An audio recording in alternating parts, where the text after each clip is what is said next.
Welcome to the Don't Unfriend Me show, everybody. Live on Wimkin, on Rumble. Stop on by wimkin.com. Pick yourself up an amazing social media profile. 9 million users. We are sponsored by Wimkin, and we're big fans. You should go over and take a look. Leroy is in the house tonight. We are going to have... What's going on, folks? Yes, he's in the green room. He'll be out in just a second. He is getting his nosy powdered and getting all beautiful. We got a good show. We were on in the morning. We got to see the briefing from General Keynes and Pete Hegseth, and we took a lap or two and took a few bows as the Dumb Show team did what we always do and break it down and fill in the gaps, and we're very proud. Tonight I promised you a breakdown of the B2B, or the B2 Spirits flight path, how they avoided detection, and just giving you a general idea. We're far enough away from entry and exfil to go ahead and break that down for you. We'll keep all the class stuff and other types of tips and tricks away from it, but I'll give you a basic rundown. Leroy will chime in, tell you all about it. We'll cover some other stuff. It's going to be a good show. We had 1,500 on last night. We had, the night before, we had 600 on this morning on Twitter. So Twitter seems to be booming and we're getting shared. So please continue to share and get us out there. I'm hoping we can do the same on Facebook. We definitely need your help. So the powers that be, Mel, Matt, everybody else who shares over on Twitter, please help us out. Other than that, that's about it. Do me a favor, you're going to see a commercial on here about T.S. Dixon and the book, that wonderful book called The Woke Mind Viruses. It is behind Olivia in the shot and right next to the lantern. It's $10. It's normally $24.95. It'll go back up once we sell out. We have 2 more left. If you have an opportunity, go order it now at thedumbshow.com/donate. All you got to do is pay shipping and handling and the $10. It's yours. You can even use code DUM10, DUM10, to save 10%. You can also pick up some shirts, some hats, some coffee. Everything in our store is 100% 5-star rated. We've got the best. These cups we just got are absolutely incredible. Everything's good. We'll see you guys soon. Goal tonight, $300 is what we're trying to hit. Let's do it. See you in 3 minutes right after this.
Hey everybody, it's T.S. Dixon, author of The Woke Mind Viruses.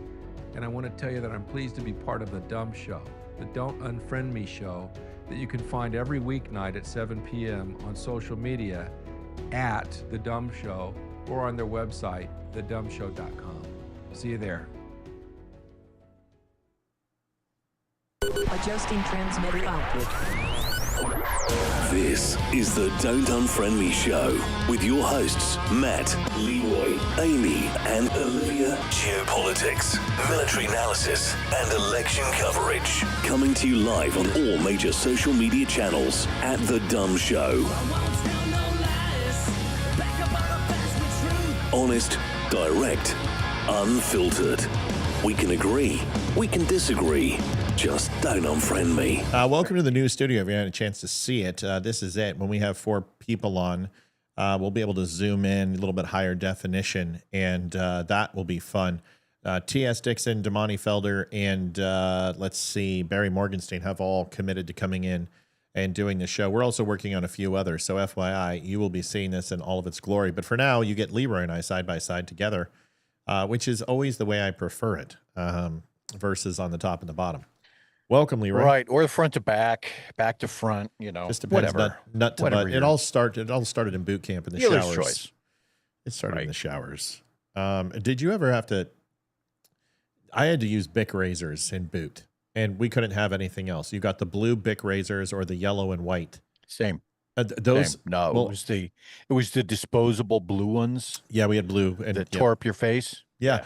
Dude, like I almost had to get a shave kit because every time I would shave, I would just get this horrible breakout, and I would bleed on my whites or my dungarees. And yeah, you know, I'm sitting, and then you get one of my RDCs. Well, those razors really aren't meant for men. Those are just like, yeah, well, right, or like, yeah, like a real man's face would tear that off, right? Exactly. Yeah, you can't believe my RD said, he's like, Spear, what are you, black? And I'm like, sir, that's you know, that's highly racist, and yes, I am. I just sit there. As I'm sitting here dry shaving like Predator, right?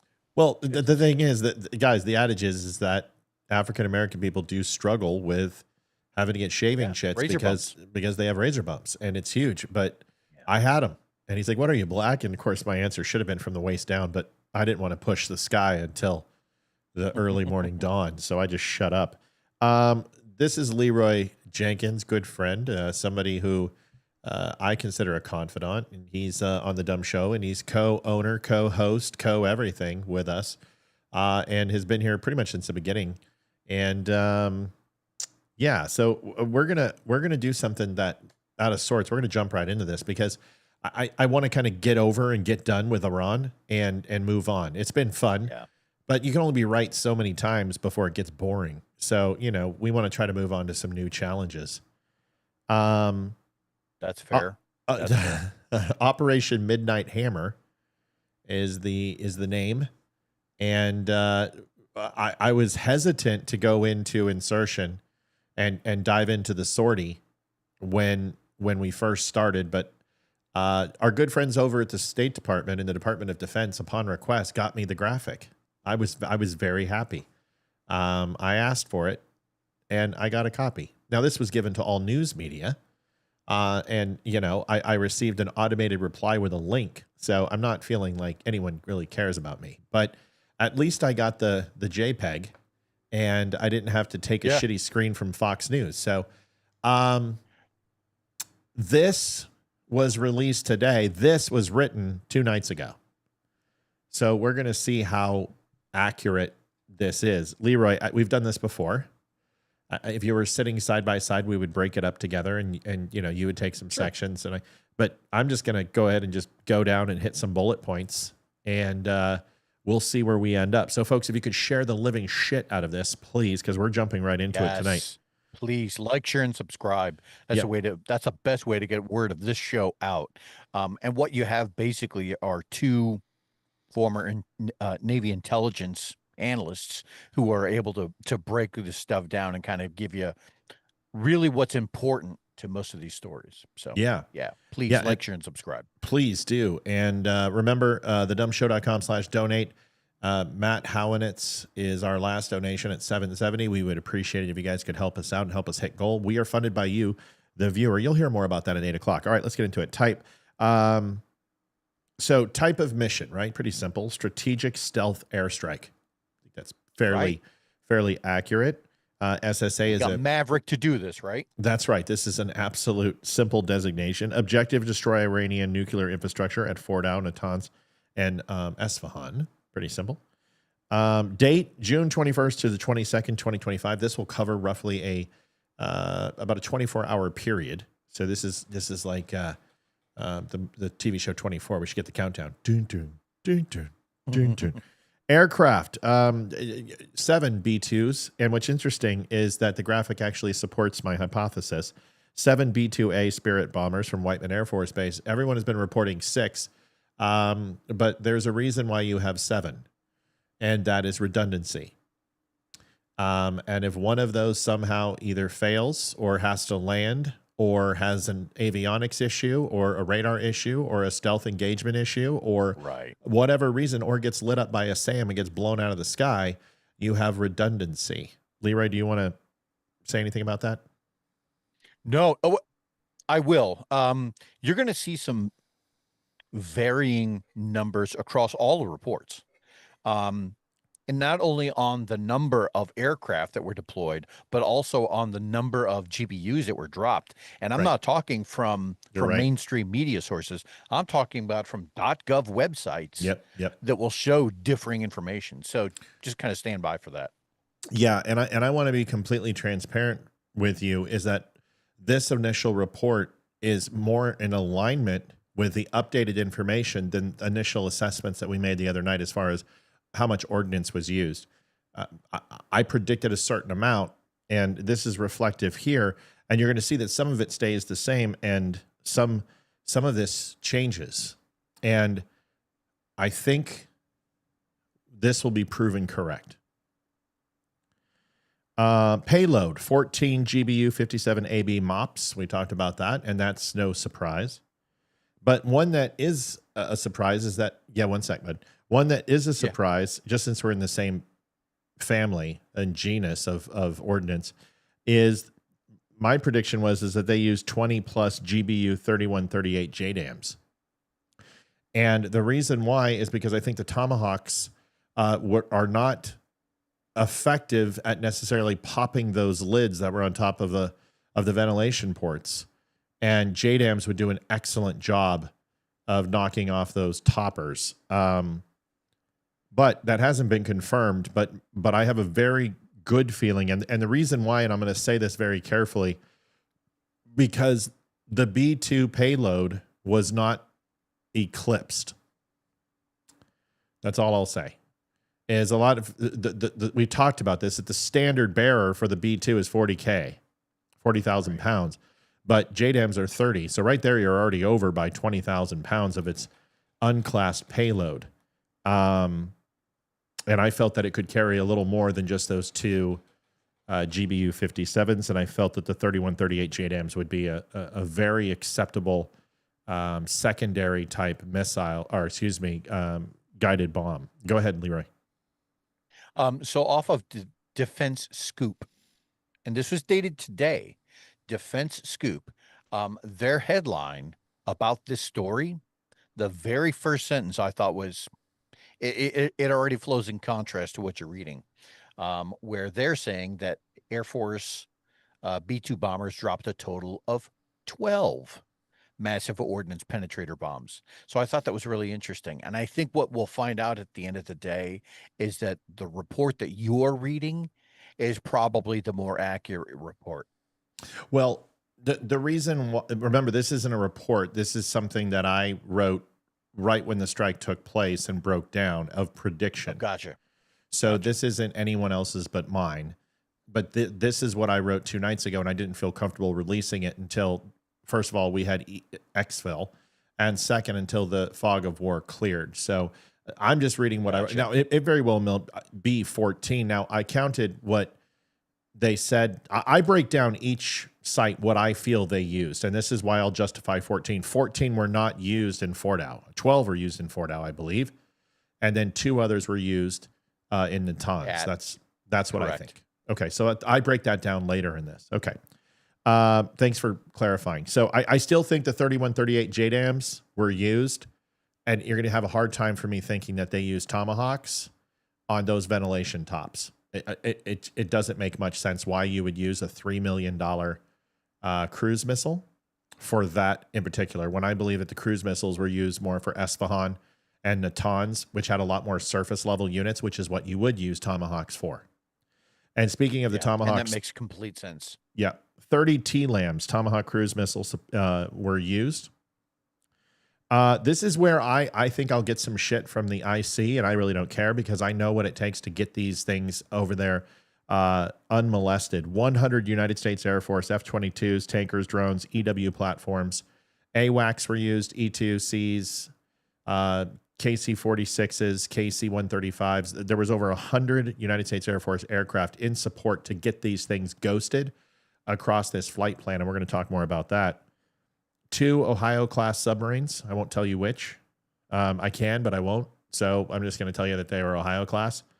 4 destroyers in Arabian Sea, total duration 37 hours, 18,000 miles round trip. Now, you might notice that in this photograph that the DoD released, there are 2 carrier groups in the Indian Ocean. I've got them for you. So this kind of helps you understand that I kind of went above and beyond when I worked on this, thinking not just about entry, but exfil. So CVN 68 is the carrier strike group, which is the Nimitz, and then CVN 70, which is all open source. And yep, the Carl Vinson CVN 70 is also there. I'll talk quickly what that's for. Leroy can tell you too. If you look at the path, it's not a mistake that they go through the bottom of Iran and end up coming out at the bottom of the Indian Ocean, right over 2 carrier groups. And Leroy, why would they want to fly over 2 carrier groups? Why would our forces want to do that? Yes. I hadn't considered that so much as the placement of them, which I thought was conspicuous to begin with, that was going to draw Iranian attention. Yeah, it was. Iran is famous for sending out a series of stacked port to starboard cigarette boats to go out and harass Navy and traditional like cargo vessels. And so I saw this as more of a decoy, something to draw Iranian forces away.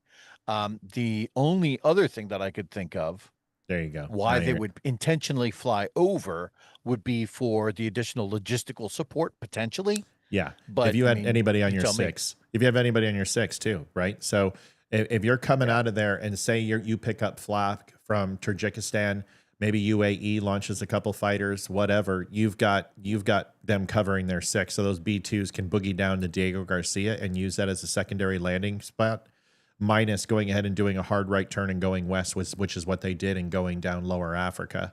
So it's a smart move. It gives them an opportunity to be in Diego Garcia in less than 45 minutes, and then covers their 6 for any exfil that they needed to do. That is why they stayed in Iranian airspace, because they know that the air threat is completely zero in Iran. Those IADs have all been taken out, and you're not going to hit those B2s anyway, because F-22s and 35s have been running suppression for the last 12 days. So this is a great exfil. You don't fly into Afghanistan airspace. You don't go into Tajikistan. You stay away. You don't get into UAE. You don't go into Saudi airspace. You stay in Iranian airspace. You've got full joy. You come out the southern tip, and you have 2 carrier groups waiting right there to light the fuck anybody up who comes near them. Go ahead. That really does raise an interesting question, because we know that they sent a string of F-35s, right? F-22s, along with the B-2s. Mm-hmm. The F-35s, if those were truly there to neutralize any ground threats, that kind of tells you what the mission set was ahead of time. So F-35s to neutralize the ground threats, F-22s to establish air dominance just in case anything were to get in the air, right?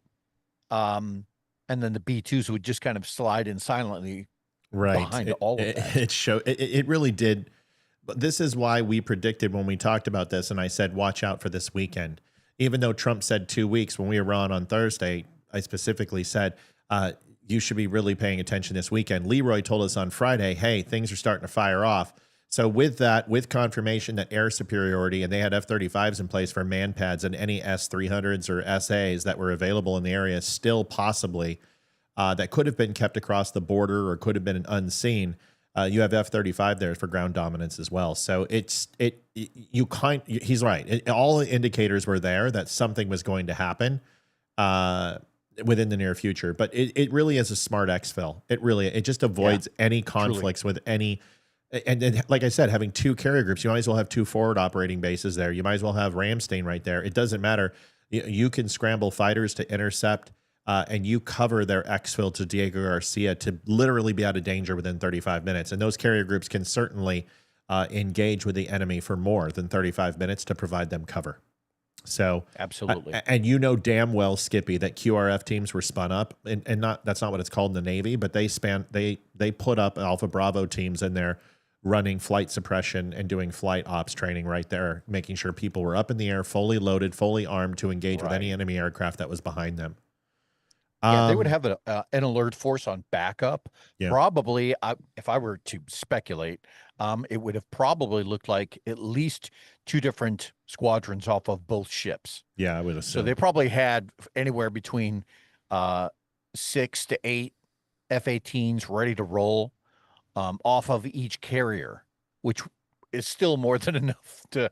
That's more than Iran's total air force anyway. So yeah, this is also to anticipate that Russia wasn't alerted, that they didn't scramble any aircraft, that Saudi didn't scramble aircraft, and let's face it, F-18s are still going to take out 90% of any aircraft in that area handily. But those 22s and 35s are way expensive, and they are still going to follow their job, which is to stay with those bombers and literally protect those bombers at all costs. The 18s would come in and scramble and engage any aircraft that was trying to intercept those B-2s. Something to think about. All right, good stuff. Sunday, June 21st, 2025, at exactly 0001, ball one. B-2s depart Whiteman Air Force Base. 7 B-2s launch silently under MCON. That's a mission control protocols. Do you want to tell them what a mission control protocols are there, Leroy? Sure. So there's like 5 different MCON levels, and basically what it is for each and every increasing level of MCON, there's less and less electronic emissions that are allowed off the ship. So it could be anything from IFF to radars to cell phone signals and transponders of some kind.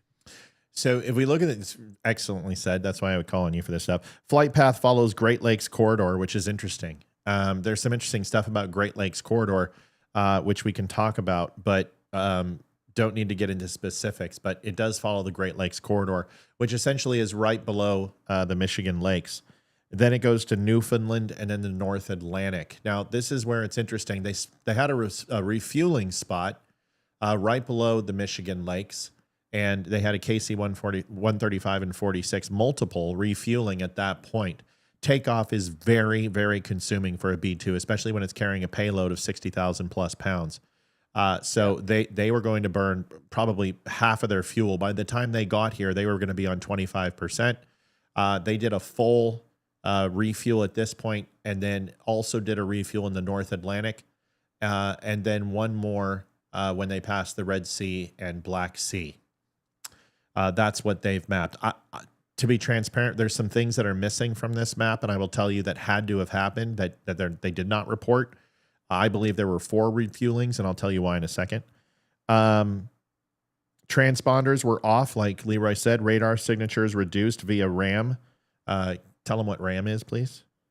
So RAM is radar absorbing materials, and they're basically like, it's the coatings that you would find on a B-2 or even on some, not joking, early 90s to mid 90s ships also had some flavor of RAM that was applied to them. And back then it was a lot more of an ancient technology, but basically all it is it's a one-way membrane that's applied to a ship. And as a radar signal penetrates that skin, then the radar signal kind of bounces around within that medium until it eventually dissipates into heat. Right. And not reporting that signature the way a normal would.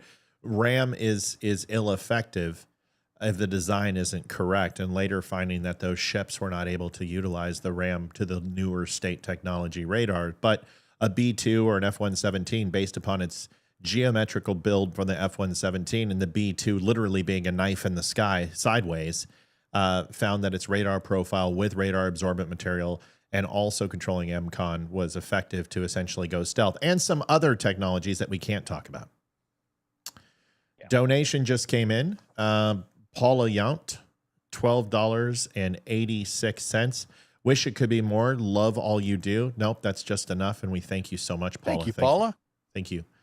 Going into the next phase, and let's go into these.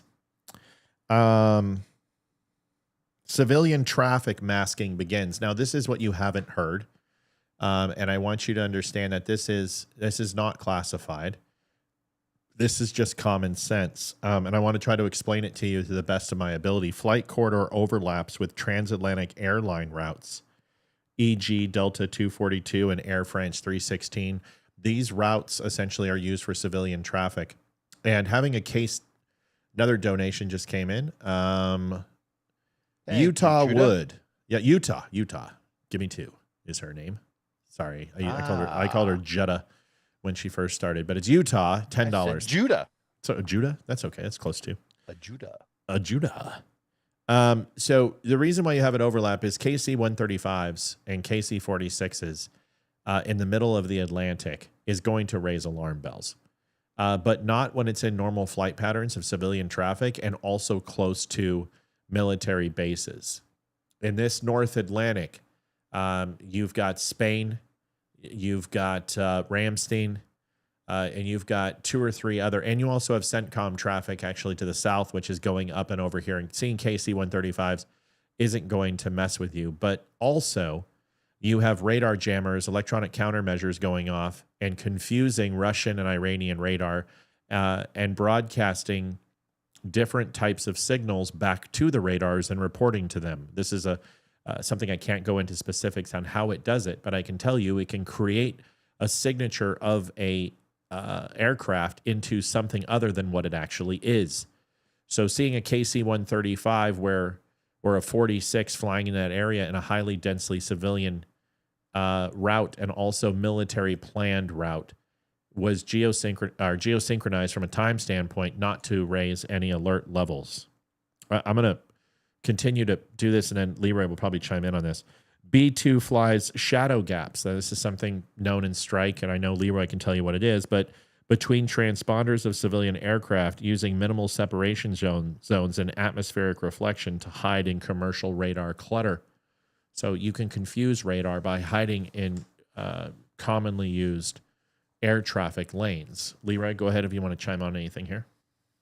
Sure. I mean, it would be very similar to if you're going to plan a getaway, that you plan your getaway on a freeway, right? Because you're already going to be mixed in with a bunch of other traffic. So if the police are actually looking for something, now all of a sudden they have to make the distinction of making one car, making the distinction amongst many other cars. So that's why they would do that. Yeah. It's a shell game. Very much so. But what you don't see is the circular patterns here of refueling. And what you don't see is some of the zigzagging that took place. I would be very surprised if they flew in this exact pattern. I believe once they got near Spain and Madrid and Libya, Algeria, Egypt, that there probably was a little bit more deception. But we'll talk about altitude in a second. 0400 to 0600, that's 4 o'clock, 6 o'clock in the morning, refuel 1 North Atlantic, Icelandic corridor.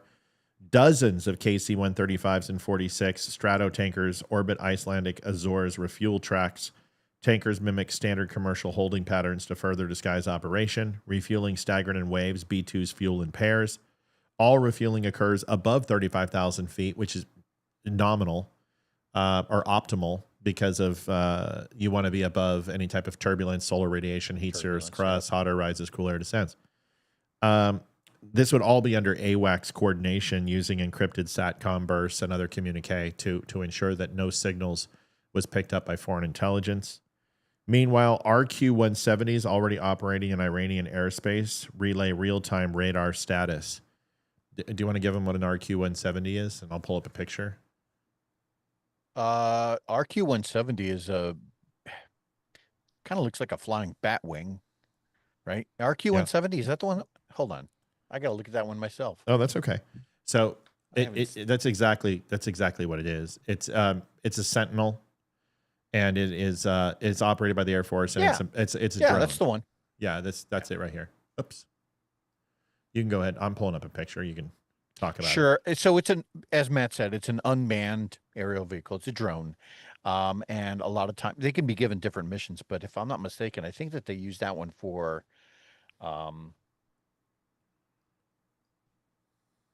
that's not for refueling, is it? No, it's just it's extension like an E2C or anything else. It's going to relay radar information back in real time, because the technology that they use in the E2C and AWACS isn't as command and control. It's exactly what it is. It's like an LCC-19. It's like the USS Blue Ridge for Navy. It's essentially an aircraft that handles C4 for in real time from the position. So that's what it looks like. It's very much like a B2, as far not as size, but overall as its aerodynamic build. Okay, 1100 to 1400 EDT refuel Mediterranean Sea and NATO airspace. This is the last refueling before they will move into the Middle East officially. This is over Turkey. And in Cyrillic in Turkey, and RAF Akrotiri, which is in Cyprus. Civilian confusion layer increases. B2's vector behind Emiratis, Turkish, and Qatari airline flights. Or Emirates. Did I say Emiratis? Jesus. Emirates. Okay. Tired. U.S. Cyber Command, Nobody Cybercom. Can tell the difference anyway. Yeah, well, I know. U.S. Cyber Command, and that's Cybercom, initiates soft spoofing to delay Iranian ATC updates by 6 to 8 minutes. Soft spoofing. We already talked about it, but that's the official name. Can you explain soft spoofing to everybody? If you can, I can give them a breakdown. So if I'm not mistaken, I believe spoofing is where you were concealing your electronic footprint and projecting it to another area. It's either that, or you might make it look like you are in fact somebody else electronically. Both are absolutely correct. So you're essentially putting out, if you guys remember in war games, all of a sudden they're like, in Crystal Palace, this is, whatever. And they're like, you're right on top of them. And they're like, I'm telling you, there's nothing here. So that would be a spoof. You're spoofing the radar. You're telling them something's there that's not. And this is the technology that we possess. As far as what they are, we're not going to go into that. 1700 Eastern Standard, B2s merge with Strike Package CENTCOM AOR. The Strike Package assembled over Iraq and Saudi border zones include 12 F-22 Raptors for air superiority, like Leroy and I said. I could be wrong. I'm thinking 8 EA-18G Growlers, which would be doing the spamming. The Growlers would be doing spamming. And the reason I know is because some of the earlier Syrian hits that we did, they use Growlers too. So I just put 2 and 2 together. Here's something that is interesting. 3 EC-130s for compass call, comm suppression. EC-130s run a secondary mission, not just with heavy air artillery and ground suppression, but they can run electronic countermeasures as well, and those are available. And then the E3 AWACS, which we know that how many there were an indiscriminate amount, but at least 2 to 3, because you want AWACS pretty much in a triangulated pattern around the strike zone and entry into the strike zone.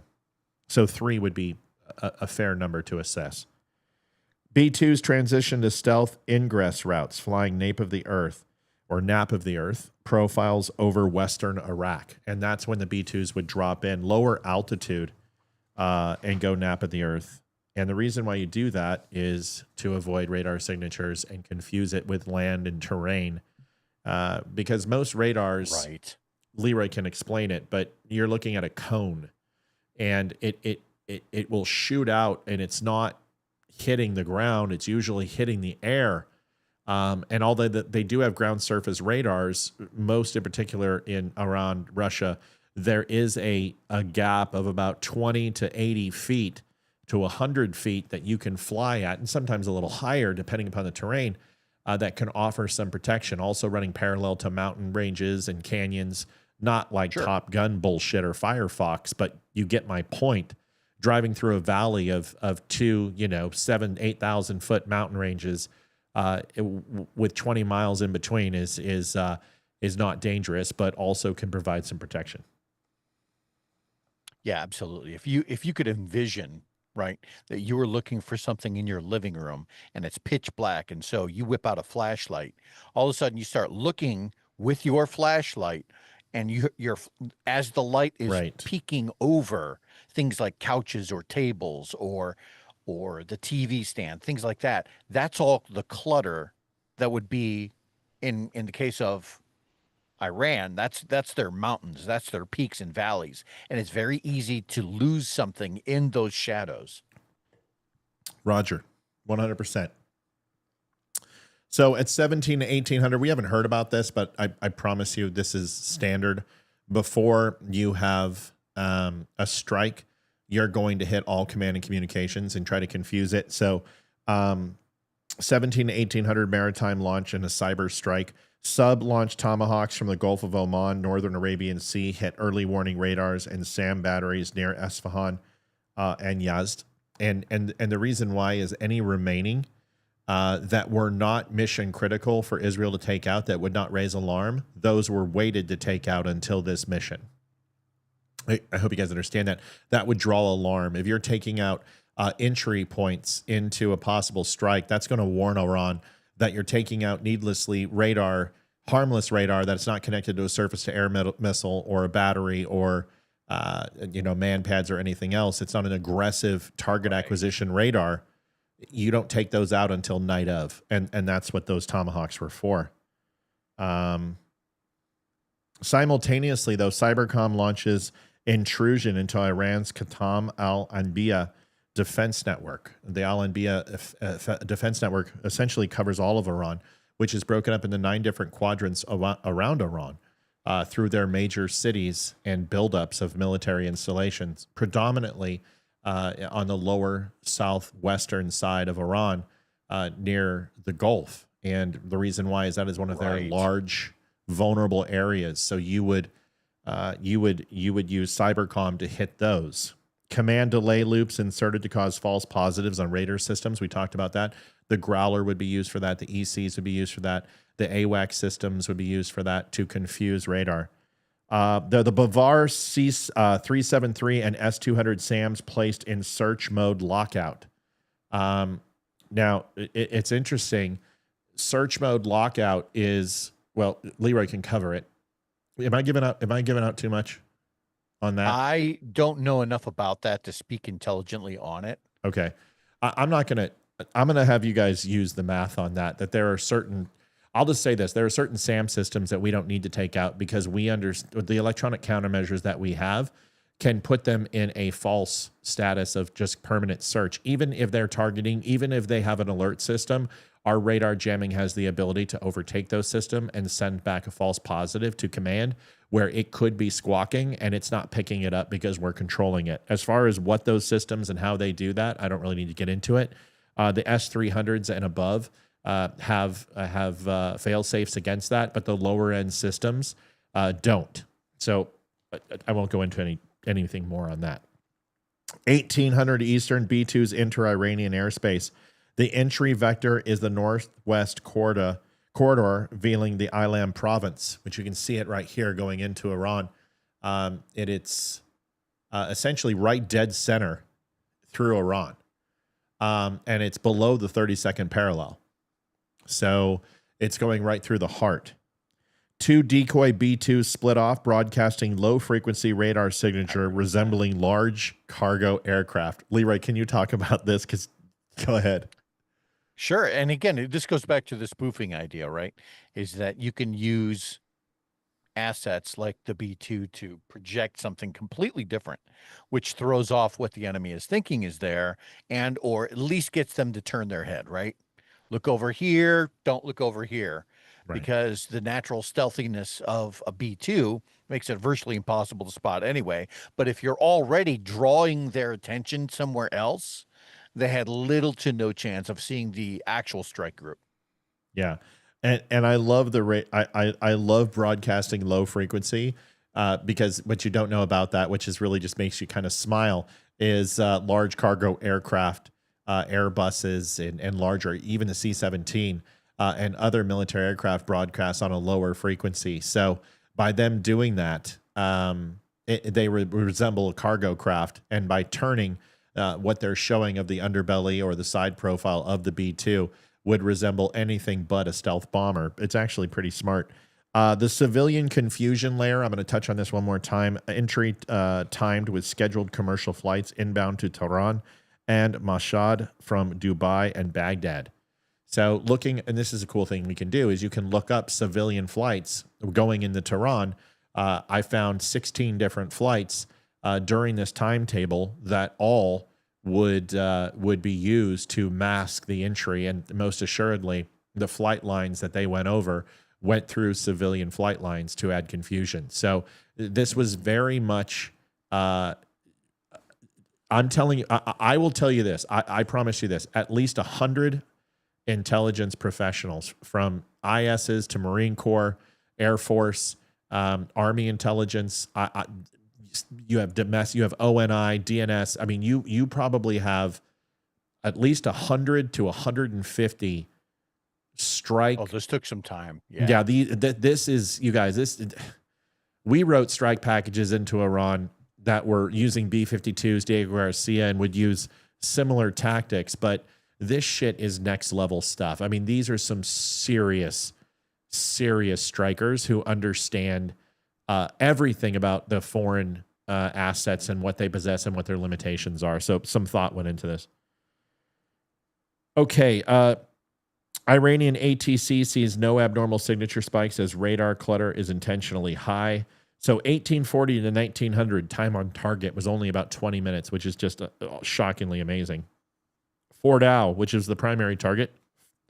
Fordow, sorry. 3 B-2s dropped 6 GBU-57AB MOPS. Tunnels breached. Seismic activity confirms collapse. Recorded, actually, all in was 3.3 magnitude. I got confirmation on that today. 3.3 magnitude. God. Yeah. 3.3. Yeah, that's massive, guys. That's a lot of bang. That's a lot of bang for your buck. 3.3. Natanz, 2 B-2s deliver 4 MOPS and 4 JDAMs. There's your other MOPS, which were used in Natanz. And then the JDAMs that I mentioned. I'm almost positive those JDAMs were used. Now, I could be wrong.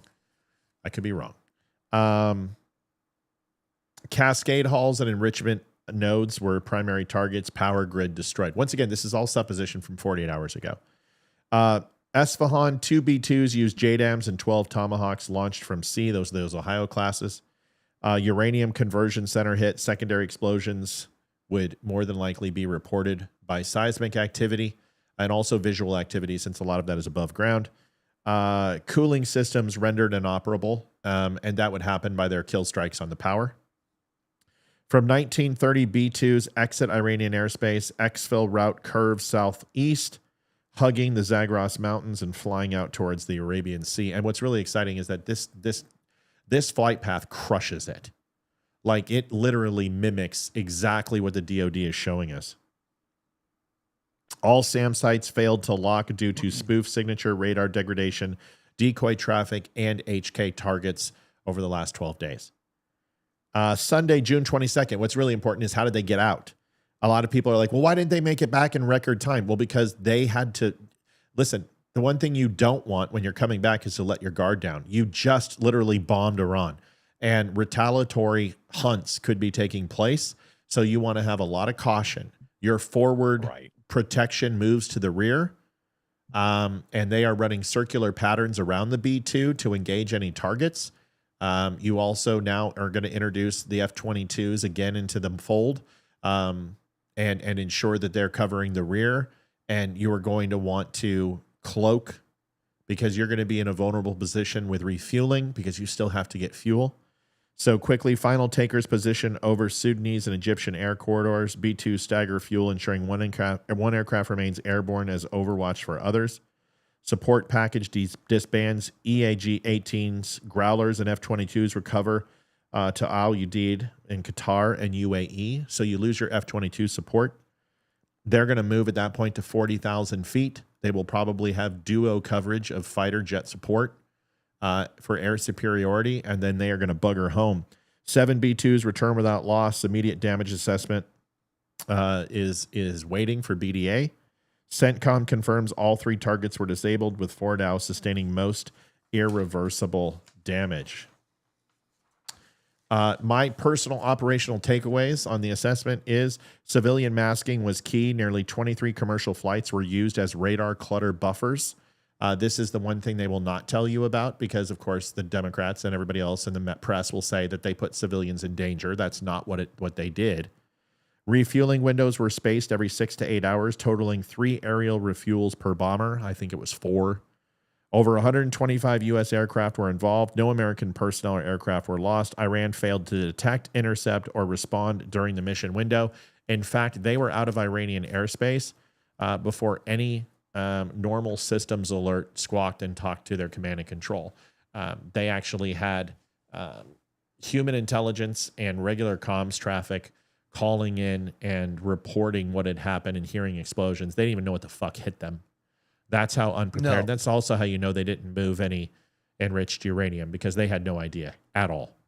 And 9 times out of 10, after a strike like that happens, what U.S. intelligence is looking for are the people with their cell phones who are like, oh my God, look at this explosion, right? Even though it's out of Iran, right? We still monitor those accounts because people like that are just silly enough to post that kind of thing to Twitter or whatever their social media outlet platform of choice is.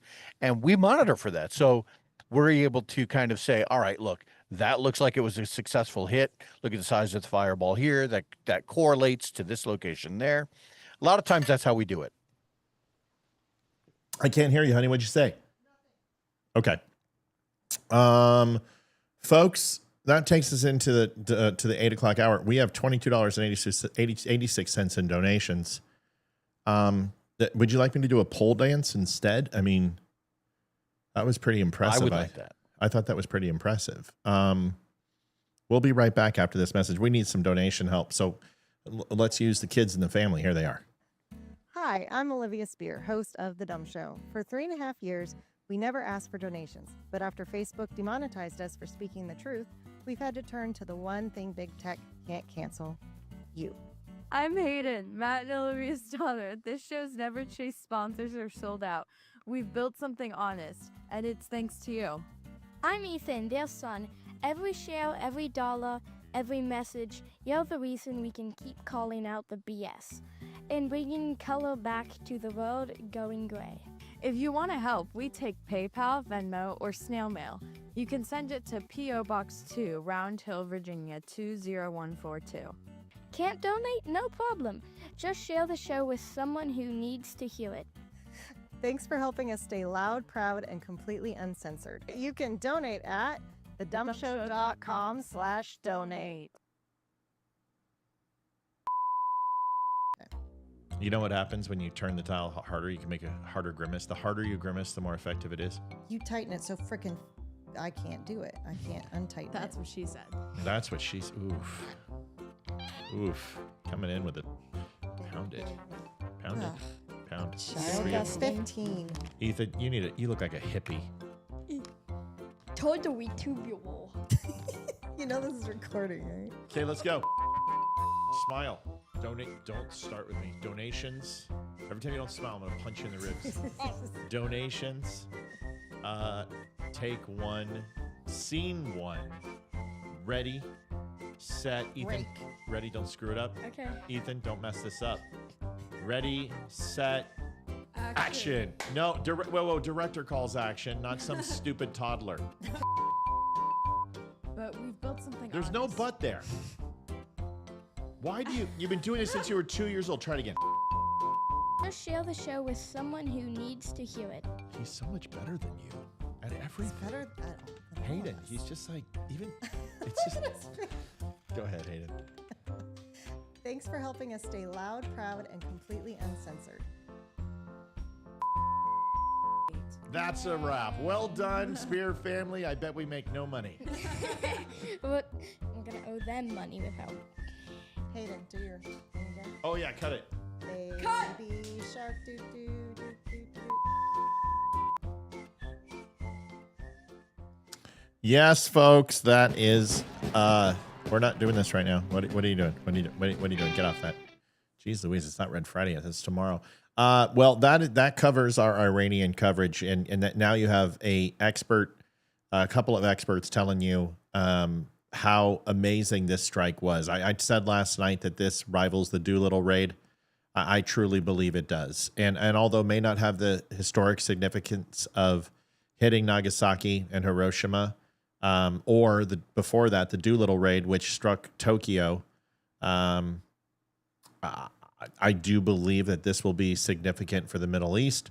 And that's all I got to say about that. We'll see where Leroy is, and we'll go from there. Your thoughts to wrap us up on this topic. Until next time.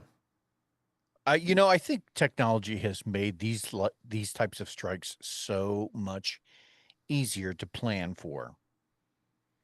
The Doolittle raid was something, man, that was another animal completely, almost on par as like planning for D-Day in terms of logistics. It was incredible. Nobody had ever flown B-29s off of a carrier before, which is nuts. And then they even planned at some point to ditch those aircraft in China. I know. And have China of all countries rescue them. They're like tiki dao. I mean, they had to learn their Chinese. They had to learn their Chinese. Don't shoot. We're American. That's the phrase they had to learn. Right. But that being said, in terms of the planning for this, which must have been an absolute monstrosity, I think this really does highlight some very serious strengths that don't go recognized often. Everyone would talk about, oh my God, the B-2 is an amazing aircraft. Yes. Oh my God, the F-22 is an amazing aircraft. Yes. What's more important than any of that is the logistics. Yeah. The ability to plan for all of those consecutive refuelings, to have all of those puzzle pieces fit in exactly the right time frame. Absolutely spectacular. You got to give the intel community some credit on this one. This is a big one that they got right. We've learned from Iraq. We've learned from Afghanistan. So to see a strike like this take place, and listen, if you asked who is the most fortified integrated air defense system in the world, Iran would be in the top 3 conversation a year and a half ago. So to see that we disassembled them, listen, 30 years ago, we showed a 71% attrition rate on the first wave of aircraft that went into Iran. Right. If that gives you any indication of what we were 71% losses is what we anticipated to hit Tehran. So now to have 0, it just shows you how superior the United States is. I mean, you're really talking about, spears and hardened axes to, fucking Uzis and bazookas. It's just Think about the significance of the timing of what you just said. When you're talking about 30 years ago or 40 years ago, what is it that Iran had 30 or 40 years ago? They were just rolling out of an era where they had really kind of embraced a more modern take on society. Right. Not to say nothing about capitalism. They had far more money then. Hell, they bought all of our old F-14s and F-4s. Right? They had money. What happened? Right? And you find out that it's this dictatorship that rolled into place and said, hey, nope, you're all going to wear keffiyehs now, and you know, no women are allowed to yeah. Right? Exactly. Sharia law, bitches. It's not good for anyone. So if you're really looking for economic prosperity, that's not the way to do it.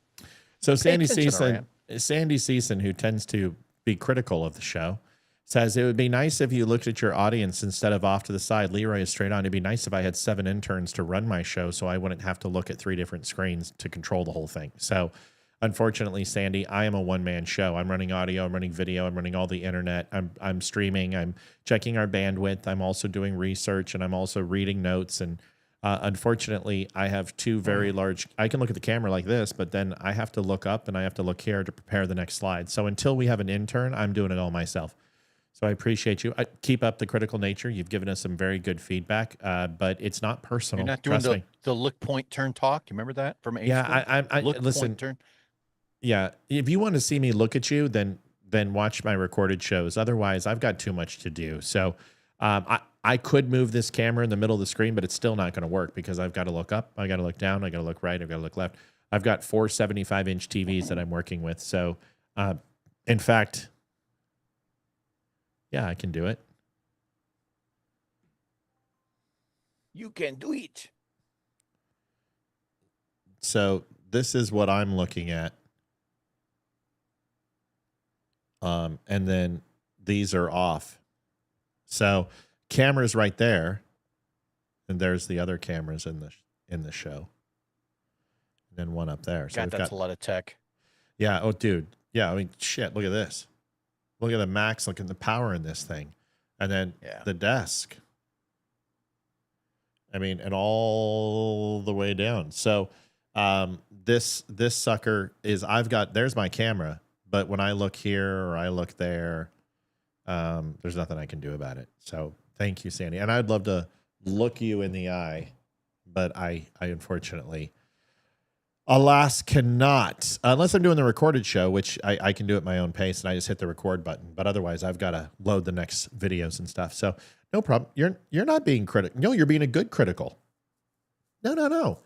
That is critical. Paying attention to details, being critical. There's nothing wrong with being critical, just like there's nothing wrong with negative specific feedback. It's all good. I'm not one that I don't take any umbrage with people who give me feedback. What I don't like stupid feedback. And there is stupid, non-specific, dumb feedback. Do better. Okay, that's about as useful as tits on a boar. Your nose is stupid. Yeah. Right. Jane McLaughlin donated $10.80. Thank you, Gene. Thanks for helping us get started.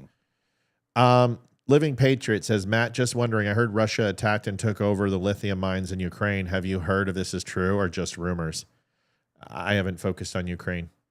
I couldn't care less.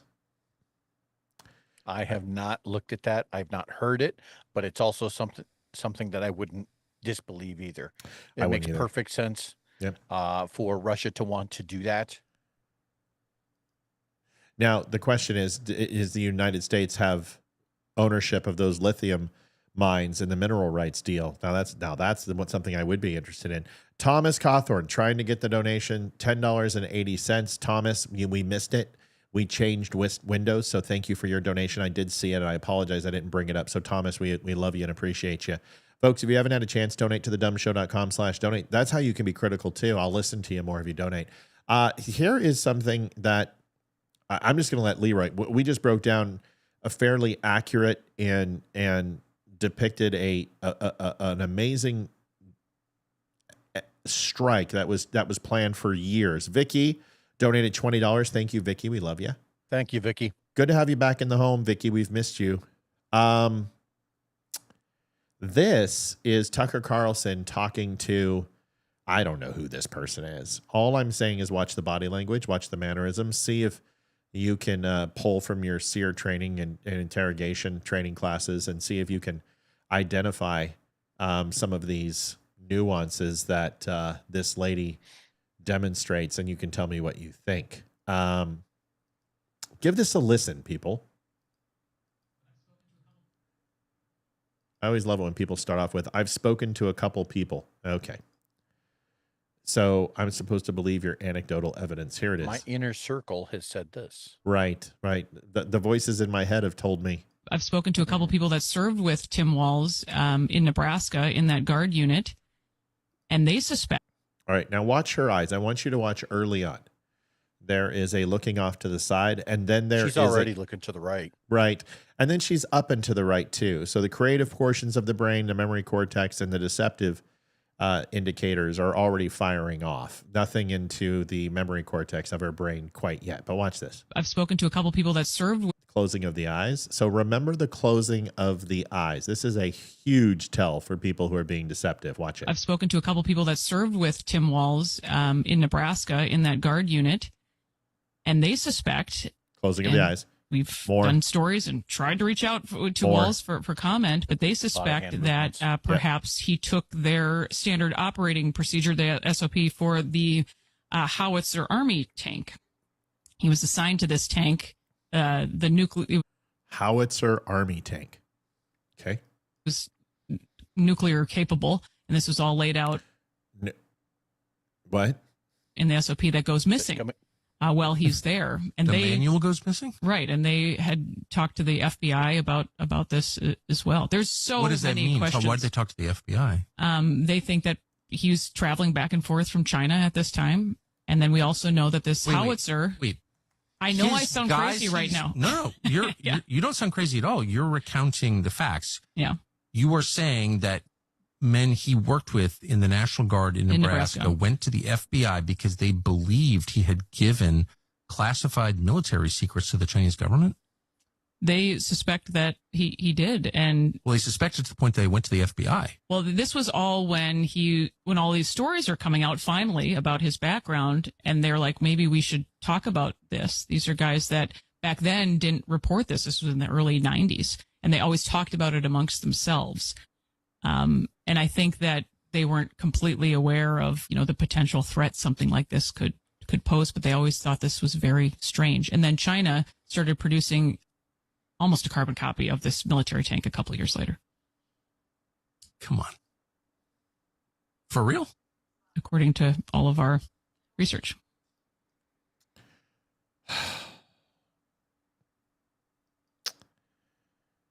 Leroy, my friend, I've been fearful of a lot of things in my life, but I am very scared of the new howitzer nuclear armed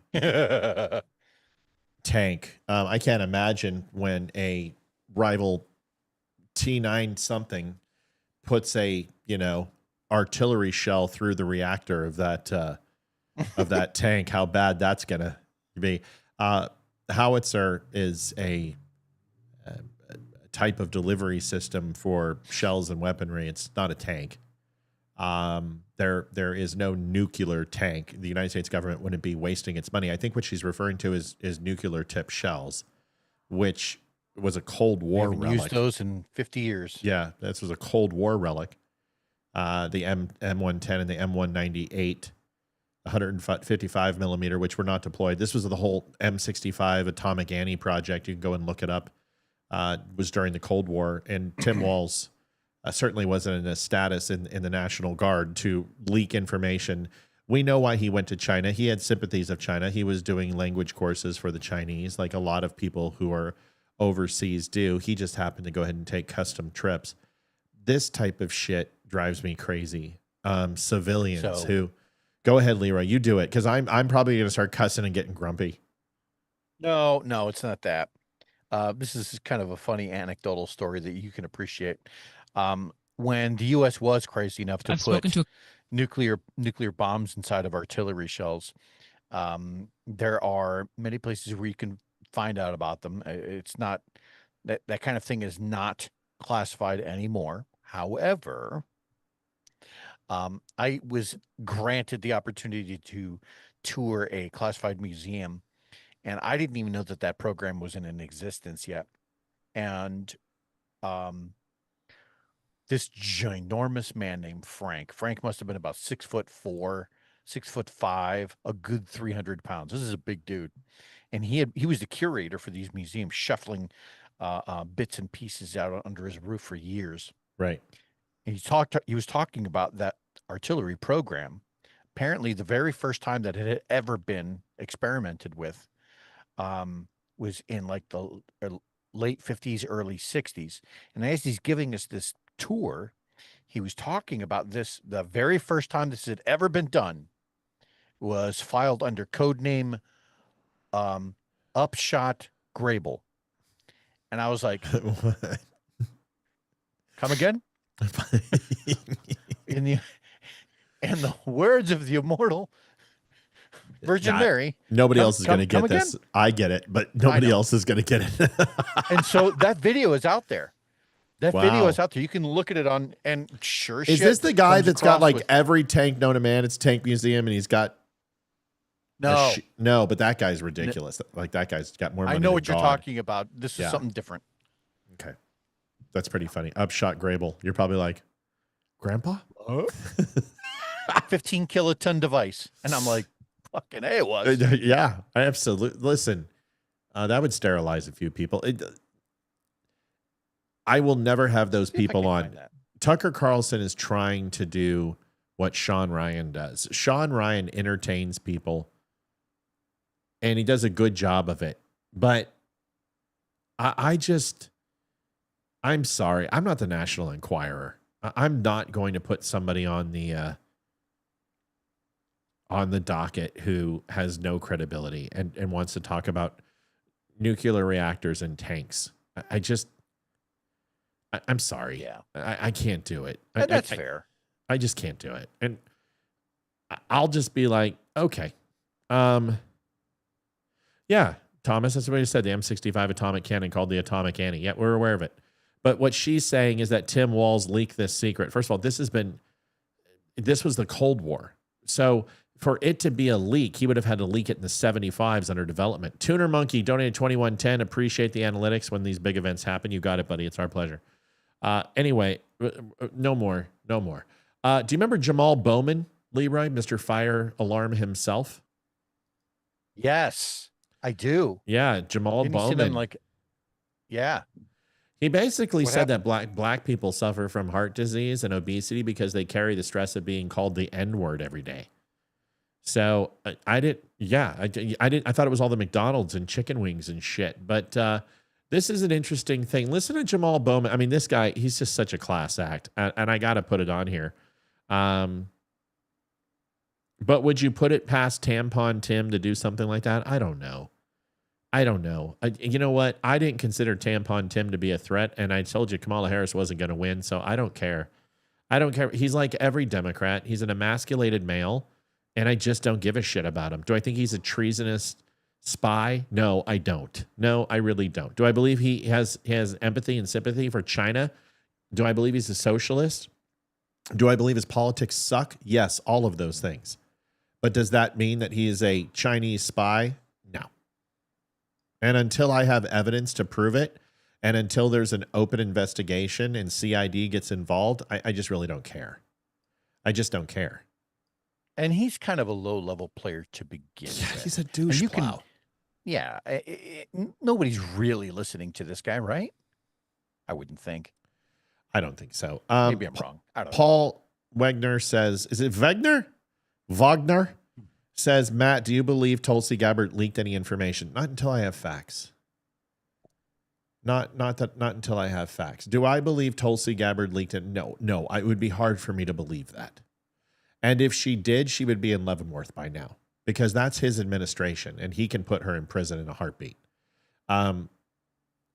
Let's just wait and see. I think, honestly, it was a mid-level staffer for the DIA who released it, who had sympathies, or it was somebody from the oversight committee because those are really the only people who would have access to it.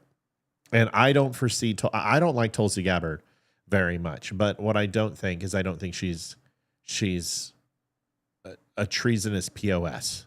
Okay. I could be wrong. I mean, up until last year, I thought Candace Owens was a decent human being. So I don't know what to tell you.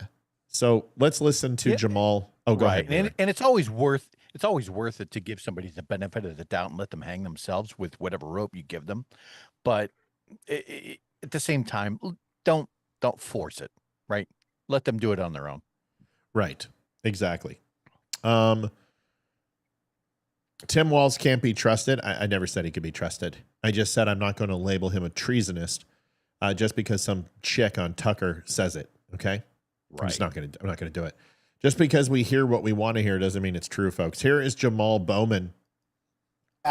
And the problem is we are not dealing with America's original sin and its disease of hate and racism towards black and brown people and sexism towards women and anti-LGBTQ sentiment. We are not dealing with that. Your colleagues in the Republican Party do not hold each other accountable when it comes to the racism that comes from the party on a consistent basis. Congressman, I mean, where are you on? You can't be calm about this. I'm a black man in America. The reason why heart disease. I'm white. I can't comment. Listen to what I'm saying. The reason why heart disease and cancer and obesity and diabetes are bigger in the black community is because of the stress we carry from having to deal with being called the N-word directly or indirectly every day. If your colleagues would listen and try to learn and engage and grow and stop being so hateful, we could have a better country. Jamal, but unfortunately, we're still here. Jamal, it's coming from one Jamal, I feel your passion, and I understand where you're coming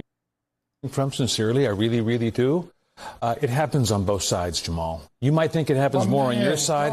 Jamal, when I leave the show, Jamal, you should see my Twitter feed. And they're acquitted. Rodney King, Abner Louima, Eric Gardner, Trayvon Martin, black cops in Memphis. It's not the same. And I don't want to qualify or quantify pain. That's not what I'm talking about. Everyone goes through pain. But the racism in this country is a disease that will destroy us. And it's destroying us right now as we speak. January 6th, everybody was pardoned. Everybody's pardoned. Riots in L.A., they're insurrectionists. But we pardoned everyone January 6th. So, Congressman, this is America. January 6th. I was evacuated.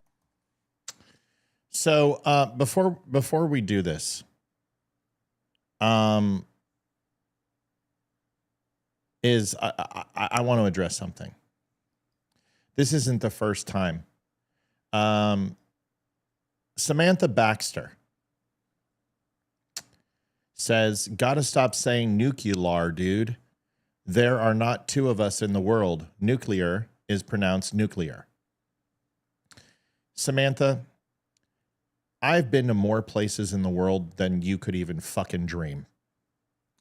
And I want you to understand something, is that people pronunciate words differently depending upon where you're at. And if you're in Boston, if you're in Pittsburgh, if you're in New York, nuclear is pretty standard. And when you grow up in those areas and you do intel training there and you play hockey with those people, you sometimes pick up the vernacular of others. Just like you all and y'all and golden and every other Pepsi and soda and Coke and pop are all different.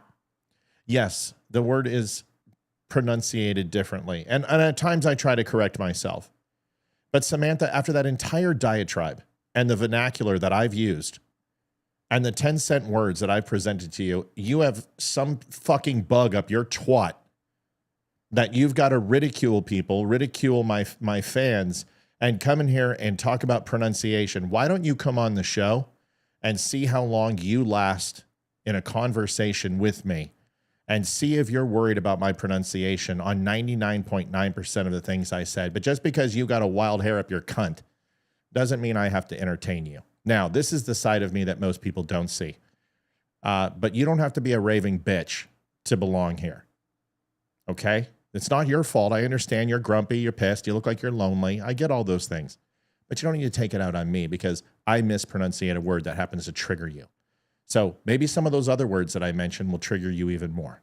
But either way, go fuck yourself. Okay? Cool. We in a good spot now? Great.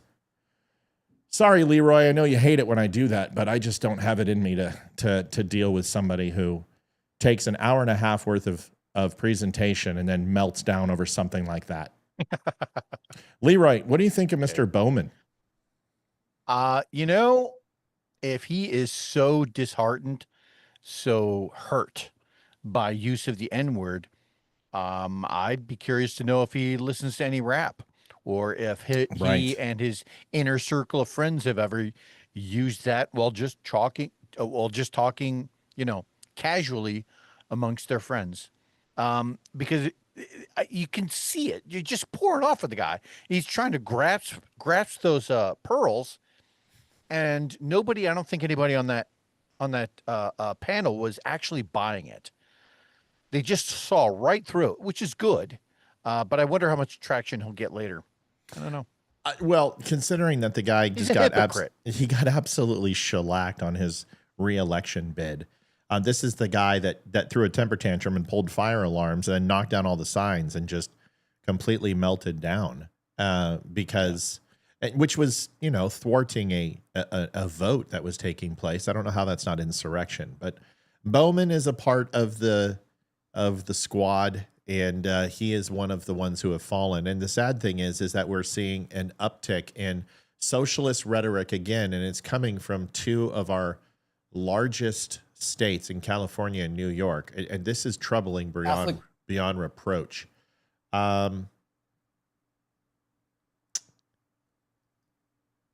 What do you think about this? tell me what you notice. Have you been following this New York mayor by chance? I have. All right, so let's talk about that. I'm really surprised, by the way, that I didn't get a reply from, well, besides that, Samantha Baxter. I took my time to address you in open chat. I'm surprised you didn't reply. I wonder why. I guess she's not going to write. Moving on. Here's the video of the celebration party from Zoran Mamdani, who just won the primary for the Democratic election in New York. And here is his celebration party. You tell me what you see, Leroy. Use your assessment and just make sure if you see any radiation signs, don't say nuclear. Okay? Do me a favor. Watch this.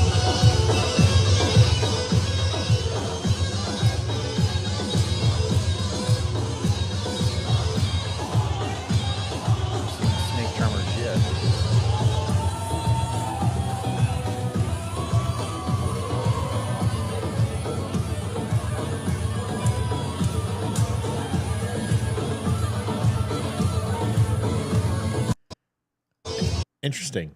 The music, it's kind of like a little bit of Sesame Street for me. I'm wondering, one of these things don't belong here. What is up with white elitists? First of all, embracing people who would kill them. And second, dancing to music and performing the rituals and the dances of Muslims and Jews and other Arabic, nations, predominantly in the Middle East, Turkey, Afghanistan, Iraq, Iran, Israel, all perform those dances. And why are they embracing a socialist jihadist in New York? Help me understand this. I think that the guy that they have found, and I can't even pronounce his name, so you're going to have to forgive me. But the guy that they found has enough youth and maybe some charisma, and he's not a terrible looking dude, right? No, he's not. And because he's a person of color, that's the in thing, apparently. So you can be a socialist and have all of the other, check marks and go, oh, that's our guy. That's going to be our new representative for the district.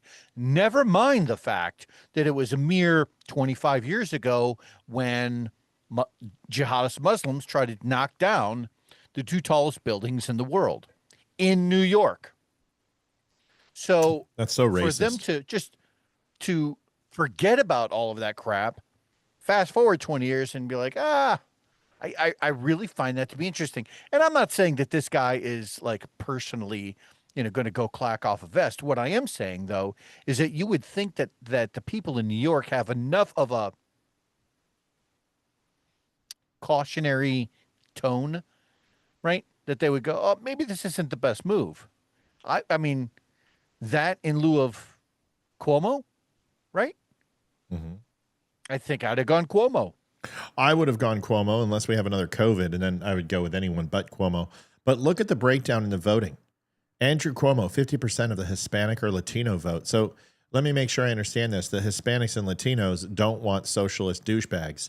But look at the white and Caucasian, and look at blacks or African Americans also said no to socialism. Asians.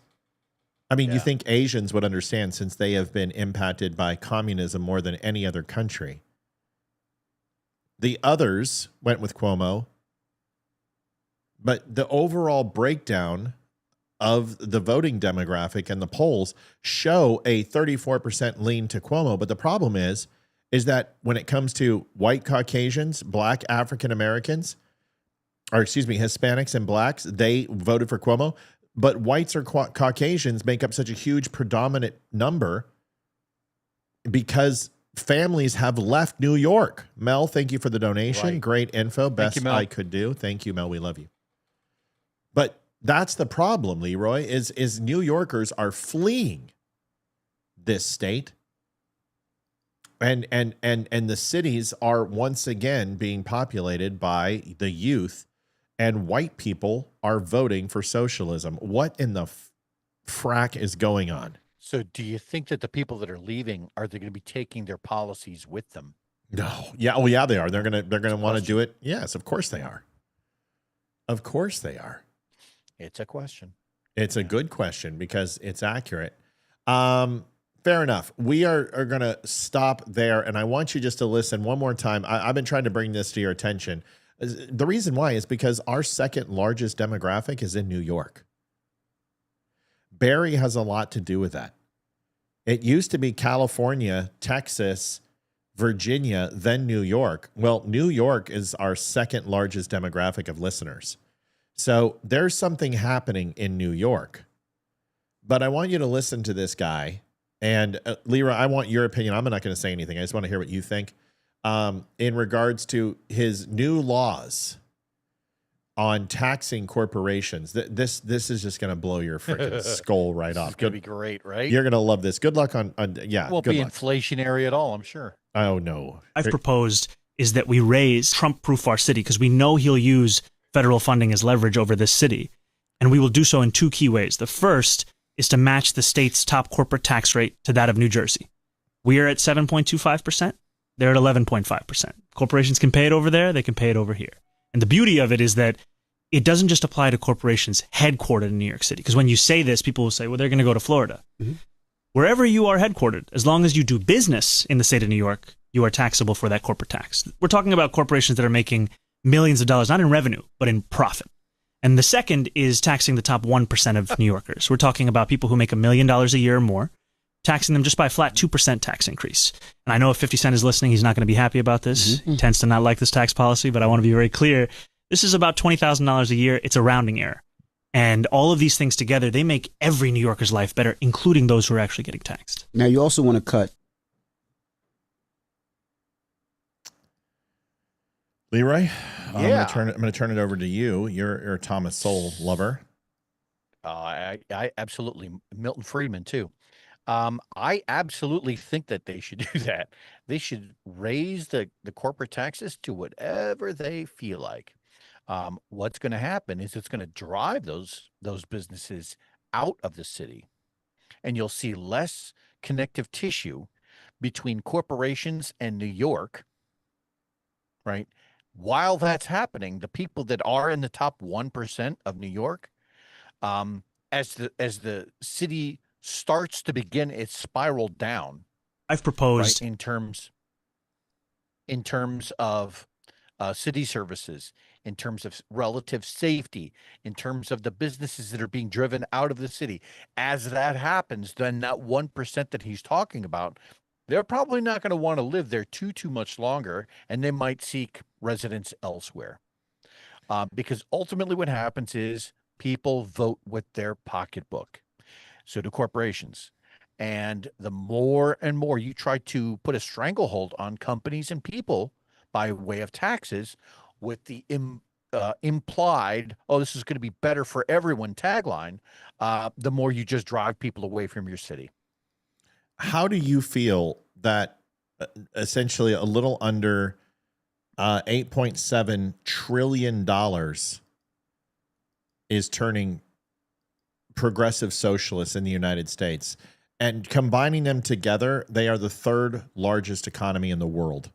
You tie New York and California together, and they become the third largest economy in the world. Does this not scare the living shit out of you that two of our... Absolutely does. How does this not trickle in? When you have New York and California being the largest populace, you're going to find people who will follow this. You wonder why it's spreading like wildfire. When you have, 60 million people being influenced in the most liberal areas of Oregon, Colorado, California, New York, you're telling me that that's not spreading to surrounding states like wildfire? These people moving out aren't indoctrinating other people through education and through city council meetings and through their Facebook profiles? I mean, how do we kill this other than literally jumping off the cliff? Because let's face it, 37 trillion is very close to D-Day. And if you put progressive socialists in there, these people will pass budgets of 25 trillion, of 50 trillion a year. It's what they want to do with the Green New Deal. It's what they want to do with medical and healthcare. Dude, when are we going to pick it up and learn? I don't know when we're going to pick it up and learn, but I will say this, at least with the having the advantage of having multiple cities that are both a mix of red and blue, that if New York does go so far as fully embracing the socialist mantra, um, that after its demise, after it collapses in on itself, right, and they are unable to afford employment, to afford basic city services, after they have completely hauled out everything that was once good about New York, I think what you'll see is a lot of people going, "Wait, why am I paying so much in taxes when I could literally?" He had already said it. I could literally hop on a boat, go right over to Hoboken, and pay a third less. Why not do that? And so, again, it just proves the point that the more you try and establish that stranglehold of taxes on people, they're going to want to leave. Well, there's two things. Somebody asked if New York uses an RCV, a rank cast vote system. They do, which gives him a very good shot of getting in, especially if there's 4 people in the race. Those aren't good odds. New York City, no, mayors can't pass tax law. It has to go through the New York State legislator, and it has to go through City Hall from Albany and the council. But those are all bleeding heart liberals. This is New York. You're not going to get any resistance, especially when it's a 2% tax on millionaires, because you know what people are going to say? Well, I'm not a millionaire, so I'm okay. The problem is that New York has more millionaires per square foot than any other place in the world outside of like Dubai and Saudi Arabia. So New York has a lot of millionaires. That's just so that not good. Everyone is tracking. This is something we've talked about on the show before. It's not necessarily a great thing to constantly look at polls, right? But in the case of this, it's worth a look, right? It just gives you an indicator. Polymarket is currently showing Zohran Mamdani at a 74% chance of winning. Eric Adams is only at 20%, and Andrew Cuomo is at 5%. So I think we kind of, if that's any sort of indicator, if that is in any way, shape, or form grounded in even 1% reality, I think we need to prepare for the fact that that could happen. He's a jihadist. This guy calls for the extermination of Jews. This guy on October 7th downplayed what happened with Hamas. This guy has worn a kafaya. He's worn Palestinian flags and led protests. He has shouted down Jews multiple times. This guy, he hates Jews. And he's getting in with a smooth vernacular and TikTok videos. And he's doing just what AOC did. I mean, these people are literally taking over our form of government, and we're letting it happen. I mean, we're turning into the next Venezuela, because you can't say that it's an overreaction at this point. You don't get to say that anymore. I just told you, Washington, Oregon, California, New Mexico, Colorado. You've got Chicago, Illinois. You've got New York. Isn't New York the highest number of concentration of Jewish people to begin with? That's the state, though, not the city, I guess. That's right. But the Jews vote for liberals. And they don't differentiate between the leftists and the regular liberals. This is the problem. So you can only educate so many people. But I've brought this back to this, is that the baby boomer generation is dying. The new generation is the why bothers. And Gen Xers are, we're obsolete. The next election cycle, it's like 52% are going to be people under the age of 40. That's terrifying. These people haven't earned anything. What is the biggest reason people hate the Jews? Well, listen, that is a very loaded question. But my opinion, a lot of it is jealousy. But if you're going to blame 0.6% of the world's population on 100% of the problems, you just hate Jews. But when you are in the Bible for the ones who betrayed Christ, but you're also the chosen ones and the chosen people, that's going to create some conflict for certain Christians. Not all Christians, some. But I think we should all be worried about New York since California. Come on, Ash. Ash. Yeah, I would agree with that. Come on, babe. We should all be worried about New York as much as we are about California. Brian Stelter. Folks, we need to run an ad. We are at 137.55. I do too. Folks, that's 4 hours of streaming today, and essentially we haven't paid for either show. So we really need some help. And if you're going to do it, now is the time. It's 2037. I've already done 2 hours today, but we gotta get the donations going. So if you have a chance to help with as many people on, 203 people across the network, and then another 125 plus on Rumble and Wimkin, we could use some help. If you haven't had a chance, please, thedumbshow.com/donate. It's a worthy cause, folks. We're going to be around a long time, but the only way we do that is with you. The Dumb Show is built on real conversations, raw, unfiltered, and fearless. Big tech didn't like that. Facebook pulled our funding, tried to shut us down, but for over a year, you, our incredible viewers, have kept us going. Your support, your donations, your time, it all matters. Most of you spend 10 plus hours a week with us. Compare that to Netflix, maybe 5 hours a month. We believe we're worth that time, and we hope you do too. But listen, we don't want giving to feel like a burden. We want it to feel good. So take a second to ensure you're in a good spot.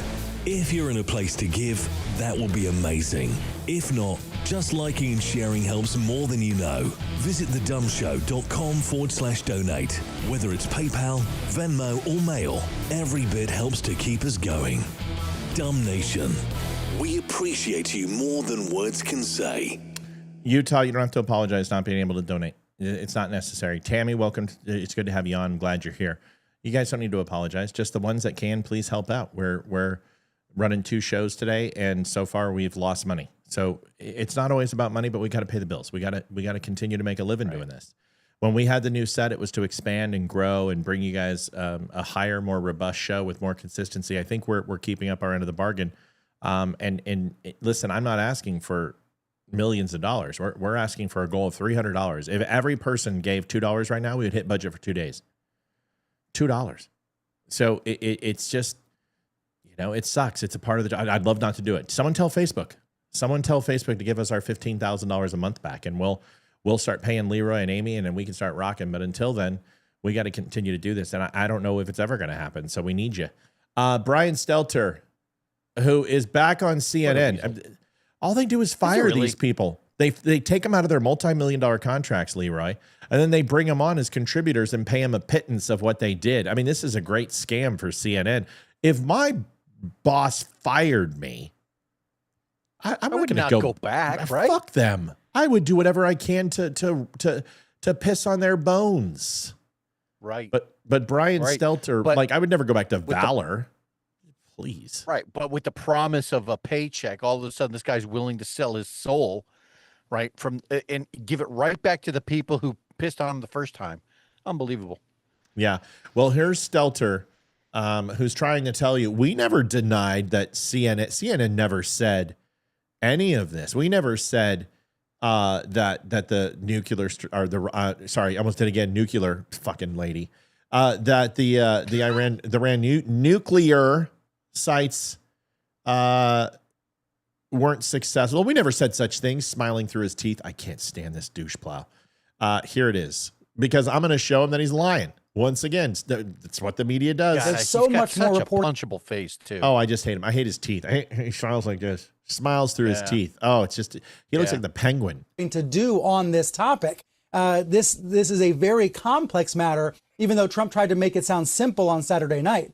It's really important to note what CNN did not report. CNN did not report that this mission was a failure. Far from it. It may have turned out to be a tremendous success. Liar. We just don't know all the facts yet, and neither does the U.S. government. There's so much more reporting to do on this topic. This is a very complex matter, even though Trump tried to make it sound simple. So if that's the case, then why are you reporting the leaked DIA report? Does anyone want to tell me that? If there's so much more reporting, then why are you jumping on the bandwagon to say, no? It wasn't. It was a nominal strike that did not do extensive damage, and they'll be back in a couple of months. That's not what the report said, by the way. The report said that it could be a debilitating strike or couldn't be. They just didn't know yet because the BDA wasn't there. Right. It was within 24 hours. But listen, they just said. Well, that even when DIA first published it, they did say that that was being published with a low confidence. That's correct. For anybody who understands what that means is that is the next step down from low confidence is we don't fucking know. And also they called it within the document, called it linchpin analysis. Linchpin analysis for NEISs will tell you that everything you're saying is linchpinning on the one probability can destroy every other prediction if it's not true. If A, B, and C are not true, then nothing else is true about this document. So give me a break. Here is CNN doing exactly what Brian frickin' Penguin dipshit Stelter said they weren't doing. Just how effective were the American strikes on Iran's nuclear program? Well, tonight, CNN is learning a preliminary intelligence assessment suggests they did not destroy Iran's nuclear sites.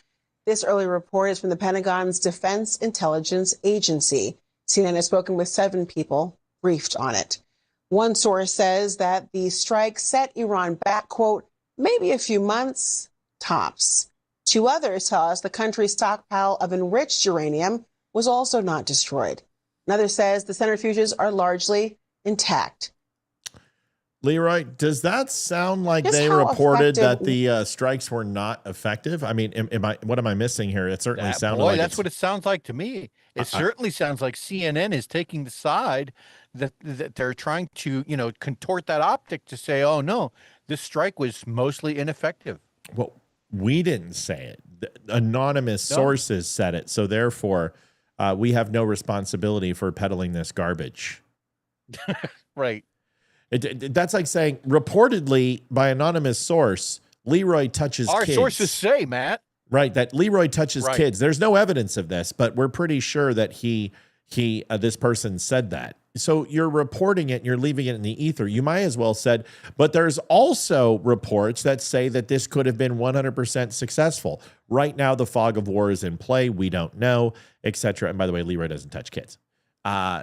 Bad example. Leroy's an alcoholic. And that is confirmed. No, that's not confirmed either. The leaker, jail? Hopefully. They should, right?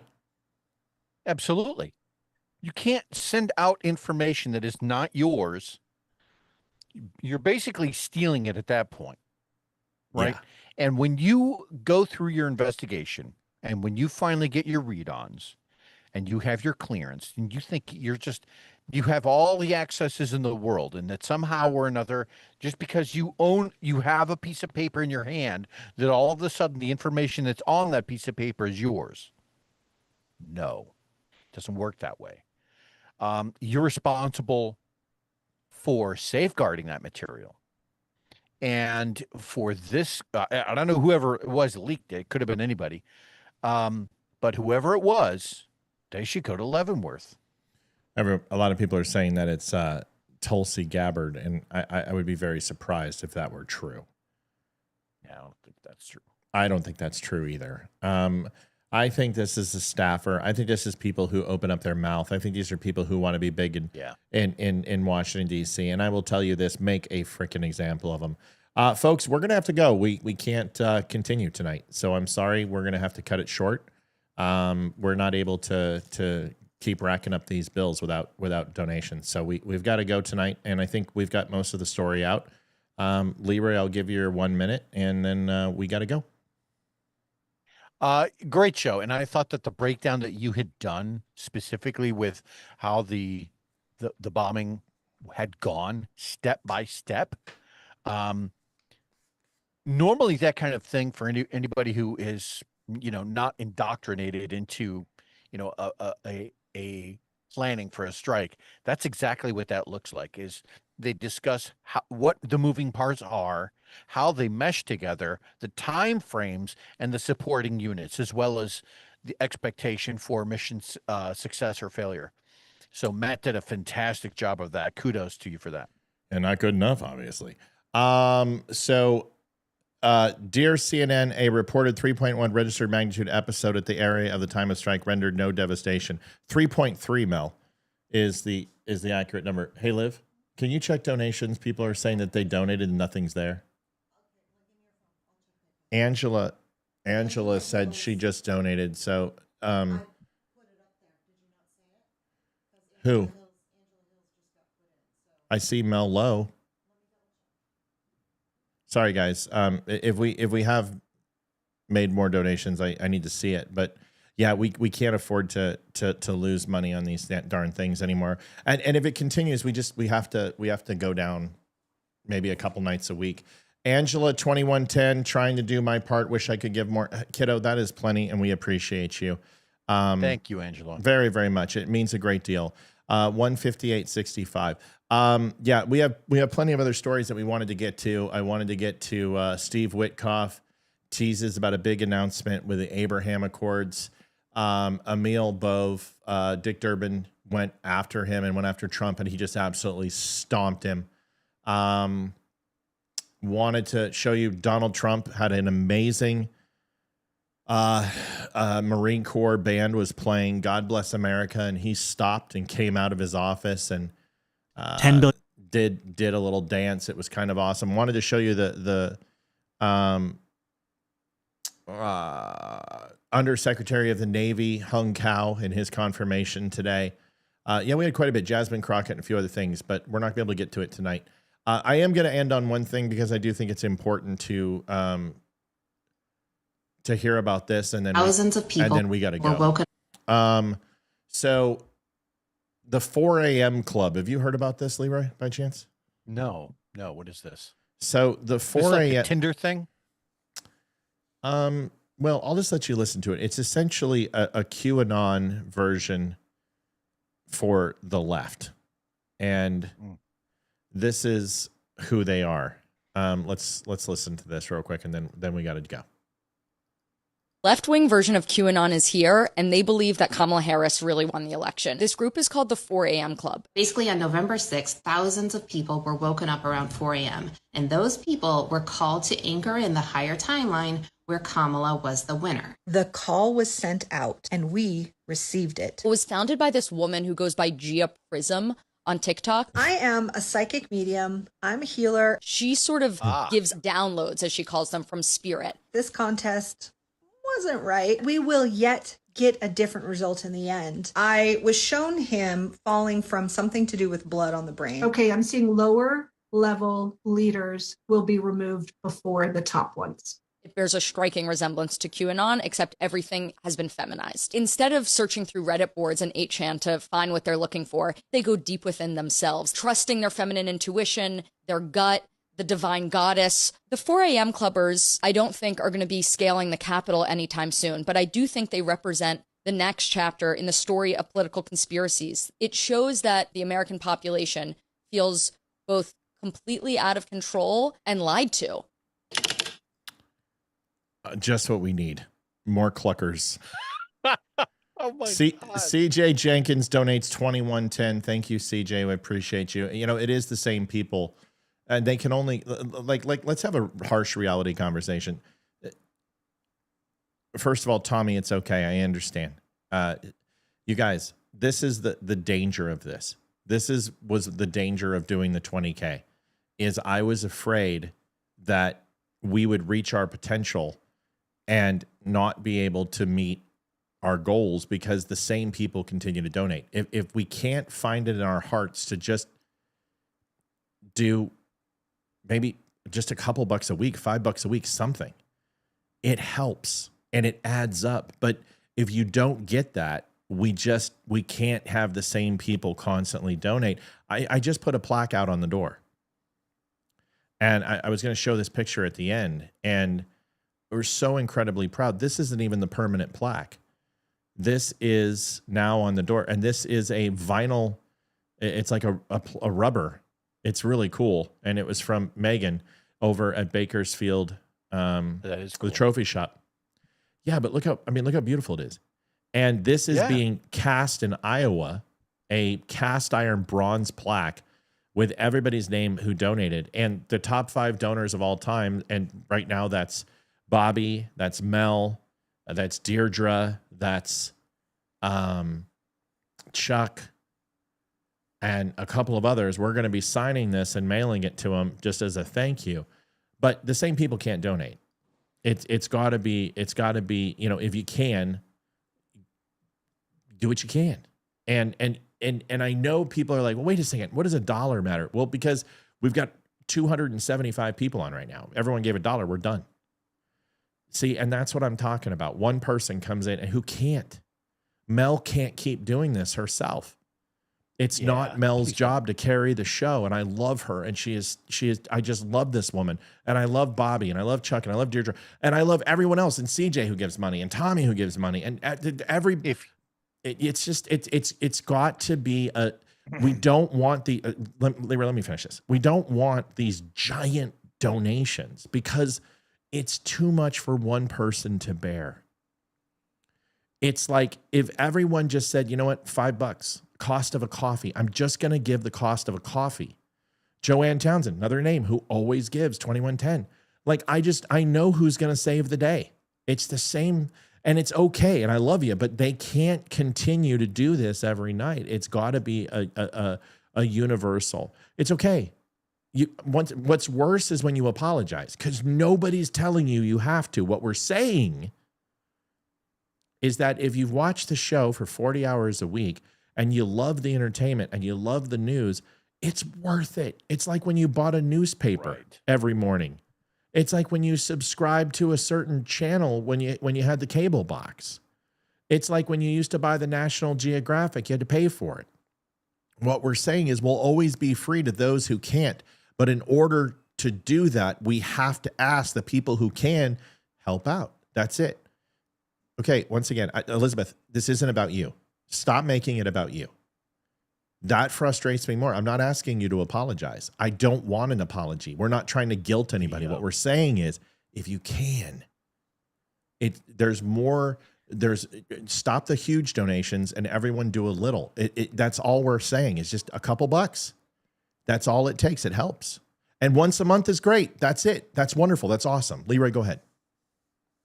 If you are a casual listener and you are getting anything out of the show, maybe perhaps you like the banter between Matt and myself, or you like the fact that we're two former intelligence analysts with top secret clearances who can break down an event and kind of expose the logical fallacies that the media loves to throw at you. If that's what you get out of it, if you just like Matt's cat, for Christ's sake, let us know. Let us know, and that's how you let us know. Throw in a buck or two. That's all. Yeah, and so my plea isn't donate. My plea is smaller incremental donations will work. But yes, 10 people trying to carry 300 is impossible. 100 people carrying 300 is easy.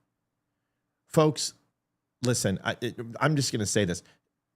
If we were like just cashing these checks and rolling in a bank, and I was buying new shit every single night, and okay.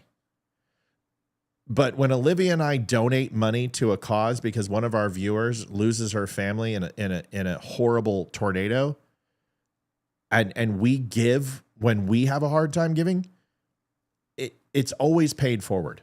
And we do what we can to help. So nobody should feel upset if you can't. What we're saying is that if 300 people are watching, 1,500 people last night are watching, if everyone gives a buck, then we're good. You know what I mean? Mel says it best. So that's it. Okay. Angela says, come on, if I can find at least $20 a week supporting my household and my mom's, you can at least donate $5 a week. I don't want it to be a guilt trip. You know, can I just tell you the thing I hate about this show the most is the donations. I fucking hate it. That's why we didn't ask for them for 3.5 years. We never asked you. Even during the toughest times, we never asked. We're doing it now so we can continue. But in the end, this show will always be here, even if I go do something else, but it's just going to be in less frequency. And it's not going to be as consistent. We want to keep it that way. So I just want us to think about it. I'm sorry we had to talk about it. We're going to finish up the show. I don't want to go, but I can't continue to pay for the show if we can't do the bare minimum. See, this is the shit I'm not saying. I can't believe people, you guys. Carla Sanchi donated $206.46. You guys, that's love you, girl. Yeah, it was so kind, and we love you for it. And it's so, but part of me is just kind of like, $2 is awesome, you know? Yeah. We appreciate you guys. That's what. Nobody's making me feel bad. Nobody's making me feel bad. No, I feel bad because I feel bad because I'm not trying to make people feel bad. I'm not doing a sob story. We're not broke. We're not going bedlam. The point is the show wants to exceed, and we don't need these giant Robert Marlowe. Now I'm seeing people I don't even know. Thank you. This is what I'm talking. 4 people. I've never heard. Awesome. That's what I'm talking about. People we don't know who are watching the show who go, you know what? Now's the time. Now's the time that we're going to give, because those 67 names on that plaque need to be 120. And that 120 needs to be 300. And trust me, if you start seeing me on cruises and getting a fucking Ferrari, pull the plug on me. What we're doing is paying rent, paying our mortgage, paying for the lights, paying for the internet, an $1,800 a month internet bill. We're streaming, we're expanding, we're growing. We're trying to get Leroy and Amy to be able to make a little bit too. We're trying to pick up sponsors. So just remember, this isn't about one person. It's about the Dumb Nation coming together. And please, these exuberant donations, I love you and I appreciate you. It's okay to save it. It's okay to hold on to it and say, well, here's $10 this week, or here's 20 this week, or here's 5. That is what helps. And anyone who feels guilty, stop it. What you should do is do what 2 great friends of the show do, Mel, and I think it's Matt, are on Twitter, and they share, so we get hundreds of followers and hundreds of viewers, and they share incessantly. They want to make sure every show gets seen, and if you just do that, then we get new blood in and new people in, and we grow. But we should have 10,000 people on Facebook. Okay. All right. Beth, $2.50. Beth Hall. God bless you, Beth. Doing this with God love you. With the Just Play app, where I earn money playing games while watching your show. Beth Hall, you are a sweetie. We appreciate you. $2.56. That's what I'm talking about. All right. Leroy, you got a few more minutes so we can finish up for these wonderful people? All right. Absolutely. Beth, you're amazing. Okay.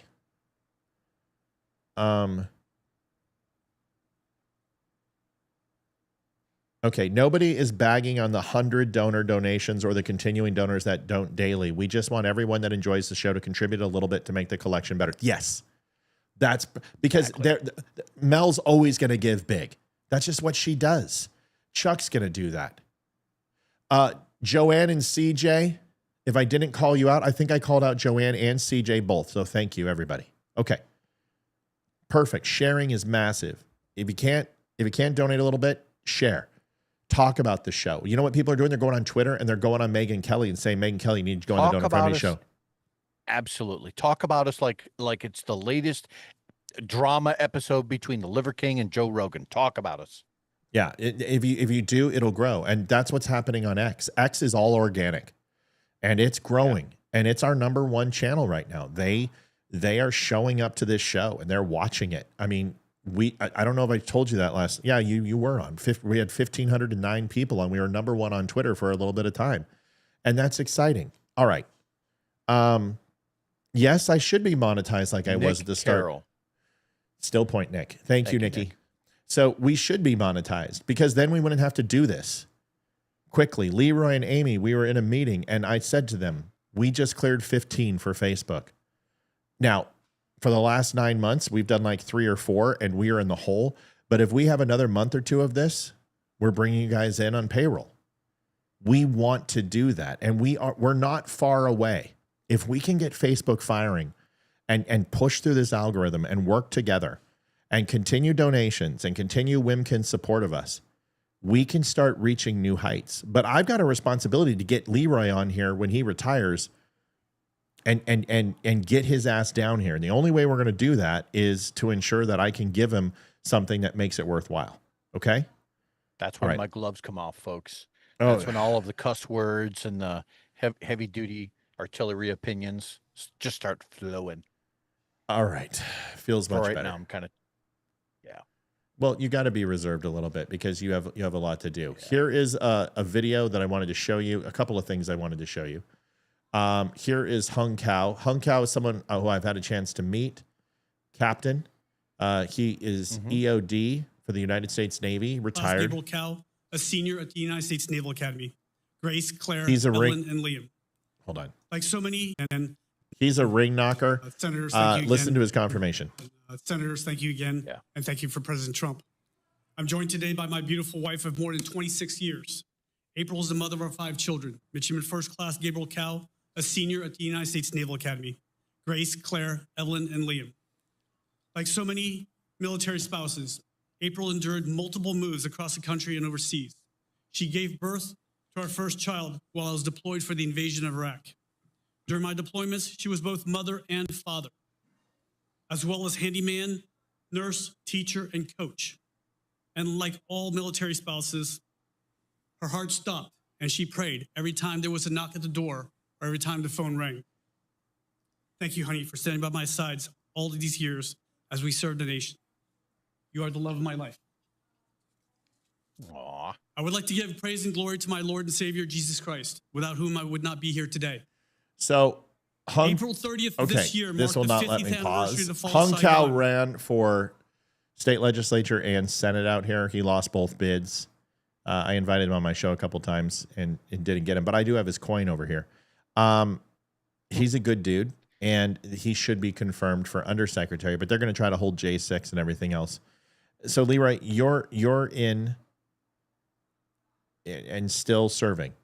How do you feel about this administration? How do you feel about Hegseth? How do you feel about the direction of what was under Biden versus and listen, I know I was there for the transfer of Bush and Clinton, and trust me, it was palpable, dude. What are your thoughts? So the initial gut feeling for everyone who I was serving with, it was quite a bit of trepidation, right? There was a level of uncertainty that a lot of people, and you could tell at that moment in time, there was one of two reactions. There was, oh my God, this is going to be the best 4 years ever. Or there was those people who you could tell they had the sweaty upper lip. And so it was easy to tell who leaned which way and who were going to be inflamed. And when you were having some of those more sensitive conversations, how you kind of had to tailor your words as to not, make it so obvious that you were already in the know. I would say 2/3 of the forces that I have got to interact with that have expressed opinions have been pretty supportive of Donald Trump. The remaining third have mostly been people who live in the LGBTQ community, or people who obviously have like a little bit more left-leaning socially or economically. They have like those leanings. You can tell that they want a bigger and heavier government, and that the government should be more involved in more people's lives. But again, that 2/3 has been really supportive of Donald Trump, and I have been too. And I think a lot of his most recent military exercises, speeches, all lend to that. Like there comes a point in every service person's life when you would stand up and go, all right, I'm either proud of this president or I am not proud. And if you can articulate why without lending to emotion, without saying, oh, he's just a fucking asshole. Right. That's not helping. Why? Why is it? What is it specifically policy-wise that makes you want to say, I am proud or I am not proud of this president? And And again, I'd say that that's been generally about 66% have been positive. If you don't like the president, you don't like the administration, you don't like where the geopolitics are going, you don't join the military. And every single branch is exceeding its recruiting goals, and it wasn't under Biden. So they can say that Donald Trump hates the military and the military hate him. Well, you know what they know? They believe that Donald Trump isn't going to put them in wars. And he just proved it. He went in, he did exactly what he should have done. I've been saying it for 4 years. They need to hit Iran. They did and got out. And he could have made a forever war out of this. He didn't. Now, we may have to go back in again, and ultimately we may have to do something we don't like. And there might come a point where China decides to go into Taiwan. And that's where the bloodbath happens. That's when we get bloody as a country again. And Afghanistan, although Afghanistan and Iraq were bloody, it'll be nothing like China versus Taiwan versus us. If that happens, a lot of Japanese people are going to die. A lot of Americans will die. And the reason why is because you got to go over there and fight on their turf. And China doesn't want to come over here and fight on our turf. We don't want to go over there and fight. Right. That's a logistical war that we can handle, but it will stretch us thin. It's geographically, it sucks. The bigger piece to that, sure. The bigger piece to that is the fact that China, because you are fighting basically in their backyard, it would be seen as America being the aggressor. So there's a level of optic there that we're trying to use current policy to circumnavigate to make sure that we don't have to get in a war later. Right. Right. So if we can kind of hollow out, and I know that sounds bad, but if we can kind of hollow out some of the Chinese economy, or weaken them militarily just so that they're not threatening their closest living neighbor, those are probably good steps, right? But we don't want to get to the point where it gets so desperate and now all of a sudden the only way to make a point is to fling missiles at someone. We don't want that.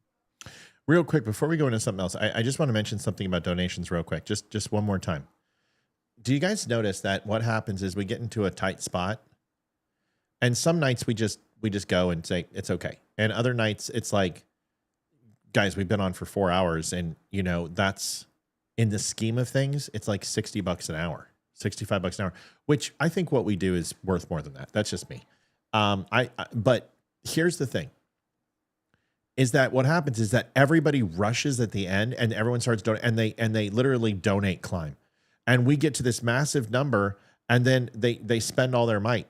If we would just give early, we would hit our goal, and then we can just move on. Because how often do we really try to overdrive? We'll hit like 300. I'm like, hey guys, it'd be awesome to get to 350. And we don't say, okay guys, let's do 4, let's do 5, let's do 6, and consistently ring you guys up. That's not what we want. What we want is for us to hit it early. So what happens is people stop and they go, I'll give if there's an emergency. Let me explain this. Is the emergency happens because we have that mentality. If you can, and you're like, you feel good about it, then do it. Don't wait. Hit the goal, and then that gives the big hitters some time to have some respite and some breaks so they can hit us again next time. So they don't have to continue to come in and save the day. You know what I mean? You have someone who's telling you, don't give so big. Just like, and that should speak volumes, because we don't want this to hurt. We don't want anyone to be like, okay, I have a choice. I can pay the dumb show or I can pay my bills. Whoa. Never. Right. We are not an evangelist. We're not the evangelists. We're not going to tell you that in order for you to get into promising you eternal life. Right. Right. We're just promising a thank you, and we love you. Okay. All right. Here is Donald Trump. Now, I do have a couple other videos, but this one is so moving. Donald Trump was walking through the hallways. They were coming into the foyer of the White House. This is a long corridor. And this corridor you may recognize as the corridor where they did the Nutcracker frickin' transgender suite under Biden, which was really weird. Well, to the right of that is the West Wing. And you go down a long corridor again, and you see federal undersecretaries' offices and a few others. And then you'll see the press briefing room and everything else. And then you'll connect to an anteroom, and then you can go into the West Wing. So Donald Trump comes in and out of this often, especially when he's going to the quarters or he's going down to the mess hall or wherever else. So this is Donald Trump is coming out, and like a kid in a candy store, just has a little spring in his step. And this, I thought, was one of the coolest effing things I've seen ever from Donald Trump. And I just figured you would want to watch it. And it's beautiful. The Marine Corps band is playing. It's gorgeous. And listen.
Now watch what they all do. I mean, that's the commander-in-chief, and you better attention after you're done playing. That just, you got to love the Marine Corps. You got to love their music. Super cool. Isn't that awesome, dude? Can you imagine how excited they To are? have the president of the United States just kind of stick around and listen to the rest of your musical performance is pretty fucking dope. Yeah, the Marine Corps band is just incredible. Another video real quick. This one's good. This is actually from Vigilant Fox over on X. I follow him constantly. An incredible page, has some just great collection skills and does a top 10 that's fantastic, and want to make sure he gets some credit. And I'm also going to heal a wound or two with At War Clandestine, because fuck him, that's why. At War Clandestine is the one that put the the Ukraine and that Putin was going after bioweapon labs, and I just blew his entire story apart about the strike that he made up in the map. Well, it's been a couple years. I'm gonna let him get off here, and he linked this, and I want to give him credit. So this is At War Clandestine too. He's mellowed out a little bit, and in my impetuous days when I first started, I went after people all the time. This is Special Envoy for Peace Mission Steve Witkoff on Iran's ceasefire deal, and he has something that you don't prognosticate unless you feel really good about it. Listen to this, and then you tell me what you think, because this is pretty ballsy to go on, especially with the Dow future and everything else, and make this prediction from a global economy standpoint, especially with gas prices. I mean, this could backfire very quickly. Yeah. This is an amazing thing. Listen to this.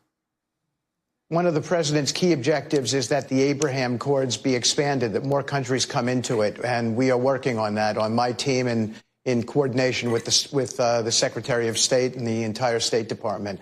And we think we're going to have some pretty big announcements on countries that are now coming into the Abraham Peace Accords.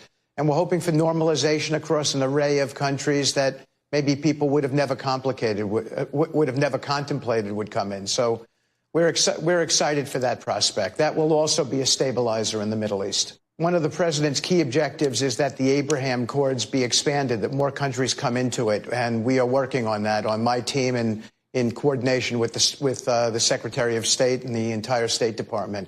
And we think we're going to have some pretty big working on that on my team and.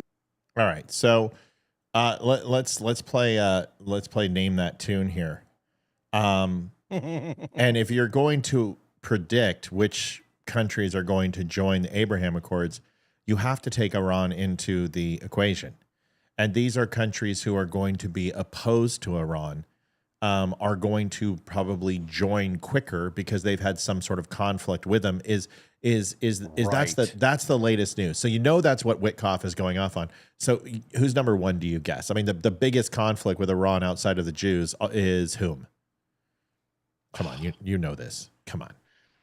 I guess I would have to Bahrain. Take a guess. I'm pulling up a map here. Yeah, that's fine. And Okay, so when I'm looking at the general area of all the countries that kind of encompass Iran, and you're talking Iraq, Saudi Arabia, Turkmenistan, Afghanistan, Pakistan, Turkey. Honestly, I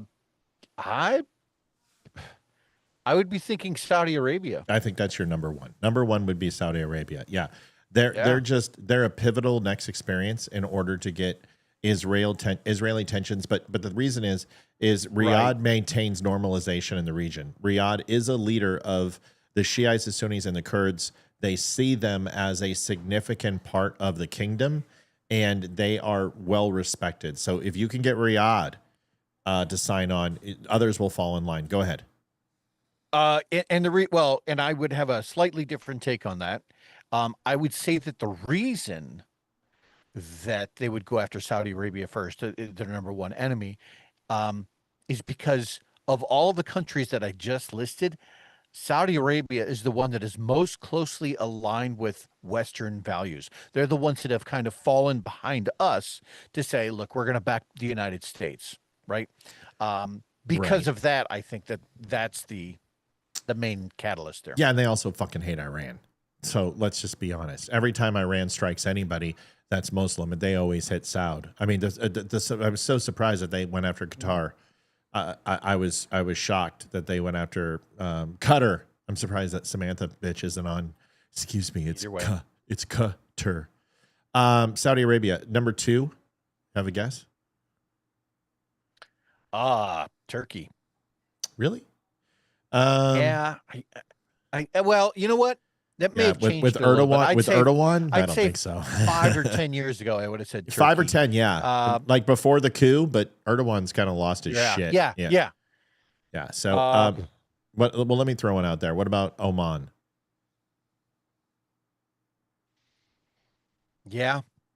Well, that was Israel, right? So Israel and the prime minister and the president both said Oman was a very good chance, because UAE fell in line, Oman is probably next. Now, here's one that you would be shocked by, predictive, and this is when El Assad left, it changed a lot.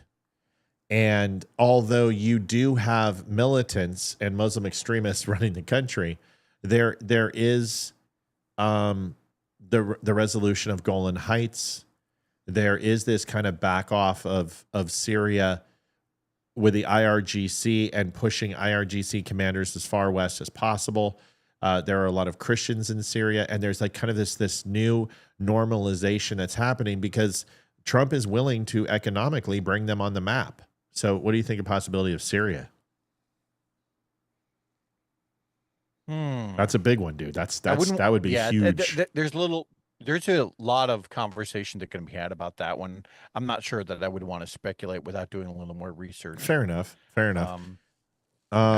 Azerbaijan and Kazakhstan as a possibility. Yeah, DJ, those are pretty, and a lot of people see those as pretty Russian. But if anything, because of the whole Caucasus region, is probably more anti-Russian, which actually puts them kind of on the outskirts.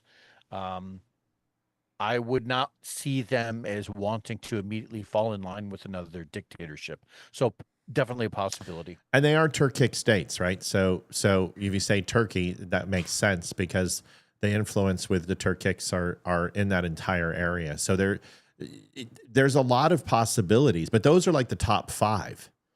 Then, of course, you have Qatar, you have Kuwait, you have DJ, right? So Djibouti, Indonesia is another one. Niger, Mali. I can't think of really any others. But the point is that with this Abraham Accords, you have the potential for the big 4. And with the big 4 come the small 10. And if this is pulled off, this is like the Nobel Peace Prize should be called the Trump Prize. No one will have done any. It was weird that they withdrew that, wasn't it? Those pricks. Did you feel that was odd? Yeah, just a little. They submit a submission for Trump to win to be nominated for the Nobel Peace Prize, and then they immediately withdraw it. I thought that was odd. Well, it was Pakistan, and you know what they heard. I guarantee China called them and said, "You want any more fucking rockets? You better pull it." But you know, I don't know, this whole thing with Pakistan and India. I wish both of them would get neutered and denuclearized, because they scared the shit out of me. Like India and Pakistan blowing each other off the face of the earth terrifies me. Last thing, and then we're gonna go. It's been a good night, and we appreciate it. Let's do nope. Did you happen to see the briefing of Hegseth? How he went after went after the press? I did. Okay, then I'm going to show you this. He did well. He did really well. That's what you want to. You want someone. A lot of people, a lot of politicians, especially junior politicians, of which I would say kind of Hegseth does kind of fit into that mold a little bit. They tend to be batted around a little bit by the press, right? So a lot of press, sometimes when they ask some of those hardball questions to a politician, somebody who doesn't know how to answer, they end up shrinking a little bit. Right. And Pete Hegseth did not do that. He flipped that on its head and went the other direction, went after them, and I like that. Did you see when he went after Jennifer Griffith? I don't think I saw that one. He lit her up like a Christmas tree. So she's the one short-haired gray who just does these amazing.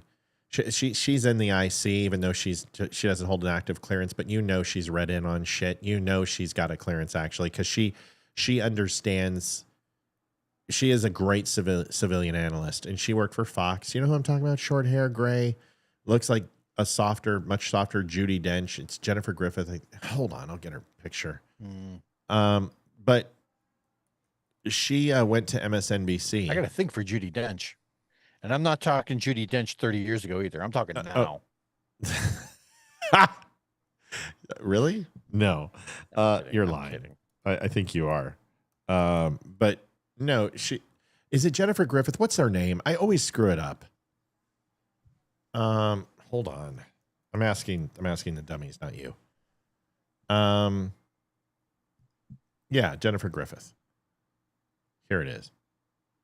Griffin, whatever, same thing. There she is. Oh, yes. So she's national security correspondent. You know she probably carries a clearance. Pete Hegseth went after her, and he's just like, "You're one of the worst offenders. Fake news." And she's like, "Excuse me. I predicted the B2s. I predicted the strikes." And I'm like, lady, some of that shit you didn't. Trust me, we were listening to you. Probably read it somewhere. He went after her. She's pretty good. She is. She's a little lefty at times, but she's a pretty good analyst. I like what she does. But for Pete Hegseth to tattoo on her, ooh, I hope she's not a part of that leak, because that's not gonna be good for that lady. Yeah, that's what I was thinking, because I was like, what could she have done? And she was really whoever they find out did do that, did leak that document, either downloaded it, copied it, and then walked out of a skiff without anybody ever. Oh, you're in trouble. That person is going to jail. And even if you're a staffer, I am so sick of fucking staffers. What is the background check process on these pricks? Somebody do SSBIs that are just, it's like nonchalant. They're just giving out clearances like it's freaking popcorn. You know those 3 photos that I sent to you with me on the Scud B? Yeah. Like the one that I identified like Cold Pat. Sorry. Awesome. What was funny about that is that, like, for whatever reason, when I went through that course, they sent us unclassified photos on JWICs. So I was like, well, how the hell can I get these moved down? You can't. You absolutely can't. The only way to do it is to print them off of a JWICs printer and then have somebody 2-person check it and make sure that there was nothing classified in it. So I was like just absolutely blown away at the fact that somebody could walk out with a DIA document just because of the amount of hassle and rigmarole it takes to actually get a piece of paper out of the skiff without everyone losing their minds. Yeah. Ever since Snowden, and I don't know, I haven't been in the skiff since Snowden, but I can imagine that they would prefer you walk in naked, like with your ass cheeks spread. I would too. I will. Still, we all. Here's Jessica Tarloff, who looks much better on Fox News than on this podcast. Oh, my God. She wants to let you know that Biden degraded Russian and Iranian forces over the last 4 years. Give me a fucking break. This lady is full of shit as a Christmas. Dude, just listen to this. Letting them nuke whoever the hell they wanted. Listen to this, dude. This is crazy. A ceasefire is, in a lot of ways, it's a moving target constantly, and it ebbs and flows, and I'm still hopeful that we will be able to get to one. I don't know what that looks like in the long term, but I remain optimistic. Part of what got our hopes up is that we have a truth social happy president that feels that he can post through a foreign policy crisis. I went to bed very hopeful it was ceasefire news. I woke up this morning, the ceasefire is off, and maybe it's back on. I was struck by what German Chancellor Merz said about it. And he said, there is no reason to criticize what America did at the weekend. Yes, it is not without risk, but leaving things as they were was not an option either. And I think that that speaks most accurately to how I'm feeling in my heart about what happened. I've said this before. The Iranians I know are more American than Americans. To hopefully tip over the Iranian people, to give them the confidence to perhaps not overthrow this regime, but create their own regime change. You can't create regime change from the outside. You can potentially inspire it. And that's what I'm hoping. That's what I'm hoping this was. I feel like there's this strong argument that Democrats can be making about how Joe Biden governed and the foreign policy moves that he made that set Trump up for success in this moment. And I really wish that she had me until then. A broader contextualized conversation about foreign policy. We didn't just like wake up on January 21st of 2025 and that was the beginning of all of this. And there's so much that went on over the course of the last 4 years, from weakening Russia, what Israel did using our weapons, the Ukrainians did using our weapons, President Biden allowing this to happen, that has provided for hopefully what is a good result. And I think that there is to some degree a victory lap that the Democrats should be able to take on this. Okay, real quick, and then it's all you. Jessica Tarloff is like the prostitute that has me there. And it's like, I'm like, don't stop. Don't stop. Keep going. Keep going. And she's almost there. And then she's doing the thumb trick. And I'm like, all of it's good. It's going. It's good. Hold on. It's almost there. It's almost there. And then she puts her cold fucking feet on me. And I lose it. And I get up in a fit and go take a cold shower. She had me until the last 25 seconds because I was like, oh, yeah, you go, sister. You're right. Everything you're saying is right. Yes. And then she had to go back to her lib lab ways and start giving Biden kudos. Leroy, please dismantle this shit for me because I literally want to vomit. Sure. So if you're actually taking at the look at foreign policy, those were her words. Look at the differences between foreign policy between Joe Biden and the first round of Donald Trump. You would realize that all Joe Biden did in a lot of ways was just carry a lot of that same foreign policy through in some areas, specifically tariffs. In a lot of other areas, because he's 1,000 years old, he didn't have the energy to meet with a lot of leaders, and he didn't. So other countries like China, Iran, North Korea, they just were left to their own devices to do what they wanted because they knew there was going to be no U.S. policing the world, as much as we hate that term. So what she's talking about, the remaining part of Joe Biden's positive foreign policy was stolen from Trump. So it went Trump, Joe Biden, now we're back to Trump, and she's saying that somehow the latest round of Trump wins is because of Biden? No. Right. No, you need to go back further than that because all that was an extension of Trump's first term. Take a look at what Biden didn't do. Remember the JCPOA from Obama, the Iran nuclear deal? Well, why didn't they re-enter? Why didn't they begin negotiations? They went to Vienna. They had the conversation. Iran wasn't having any of it. Why? It's a good question. I mean, if it was such an important thing. What about sanctions relief? He took off sanctions on Iran, funding terrorism. What about the Iranian proxy attacks through Hezbollah, through Hamas, through the Houthis, through the IRGC. He didn't do anything about any of those things. He never struck Iran. He never hit any of those proxy groups. And no matter what you say, whether we pulled out of the nuclear enrichment deal, the Iran nuclear deal, he allowed Iran to enrich uranium. To do it. He did it. It doesn't matter whether Trump pulled out. You allowed it. And this isn't like Uranium One where fucking Clinton just sells it to Russia.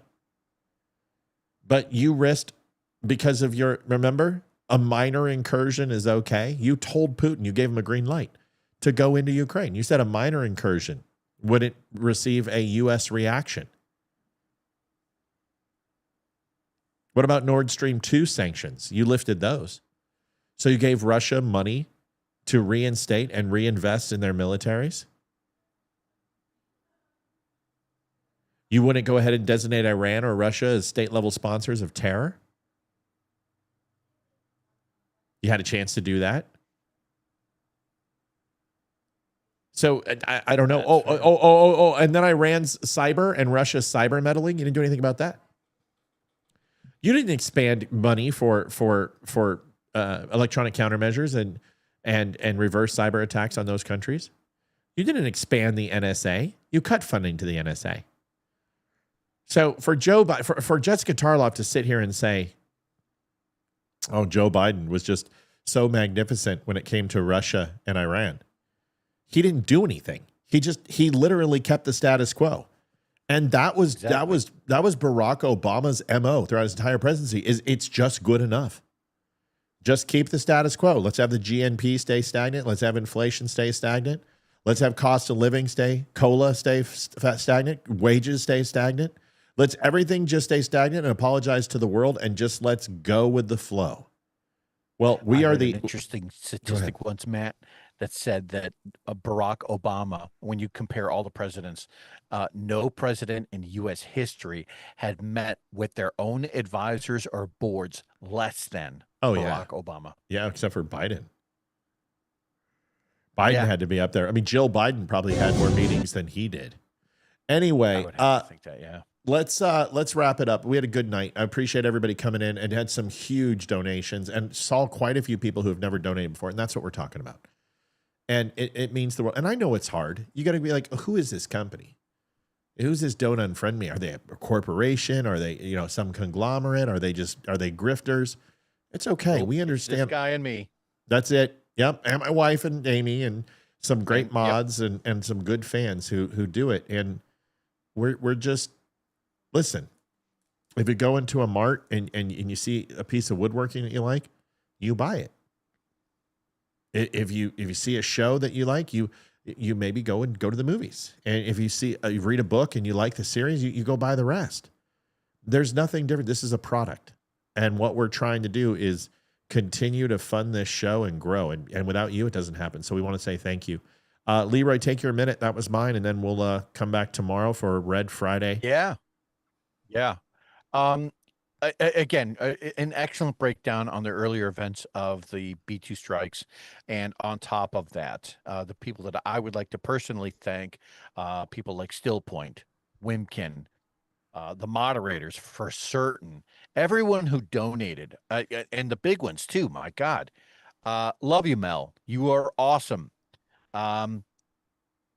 Matt, for all of you have done, the set looks amazing. I know that you've put a ton of work into everything. So thank you for everyone's help, really. We got to get you down here and get you sitting in the chair for a couple shows. That would be awesome. Chuck, did you see that the first part of the cast has been sent? I don't know if you were watching the show, but it was sent out today.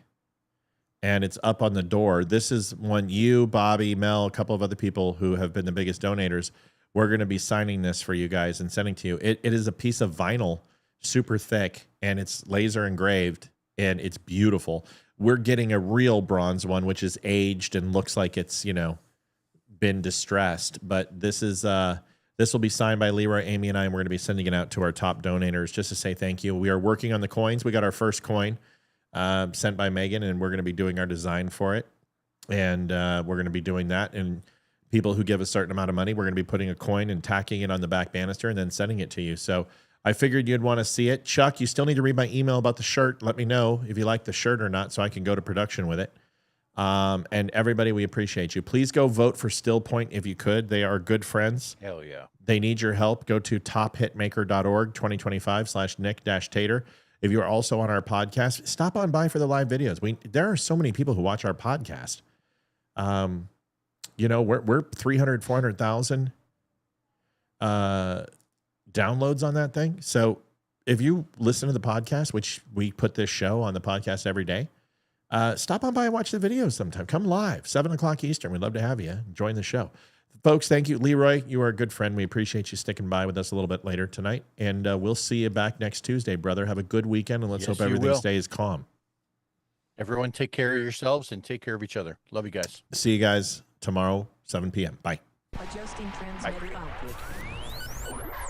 This is the Don't Unfriend Me Show with your hosts, Matt. Thanks, Thomas. Amy and Olivia. Geopolitics, military analysis, and election coverage. Coming to you live on all major social media channels at The Dumb Show. Honest, direct, unfiltered. We can agree, we can disagree. Just don't unfriend me.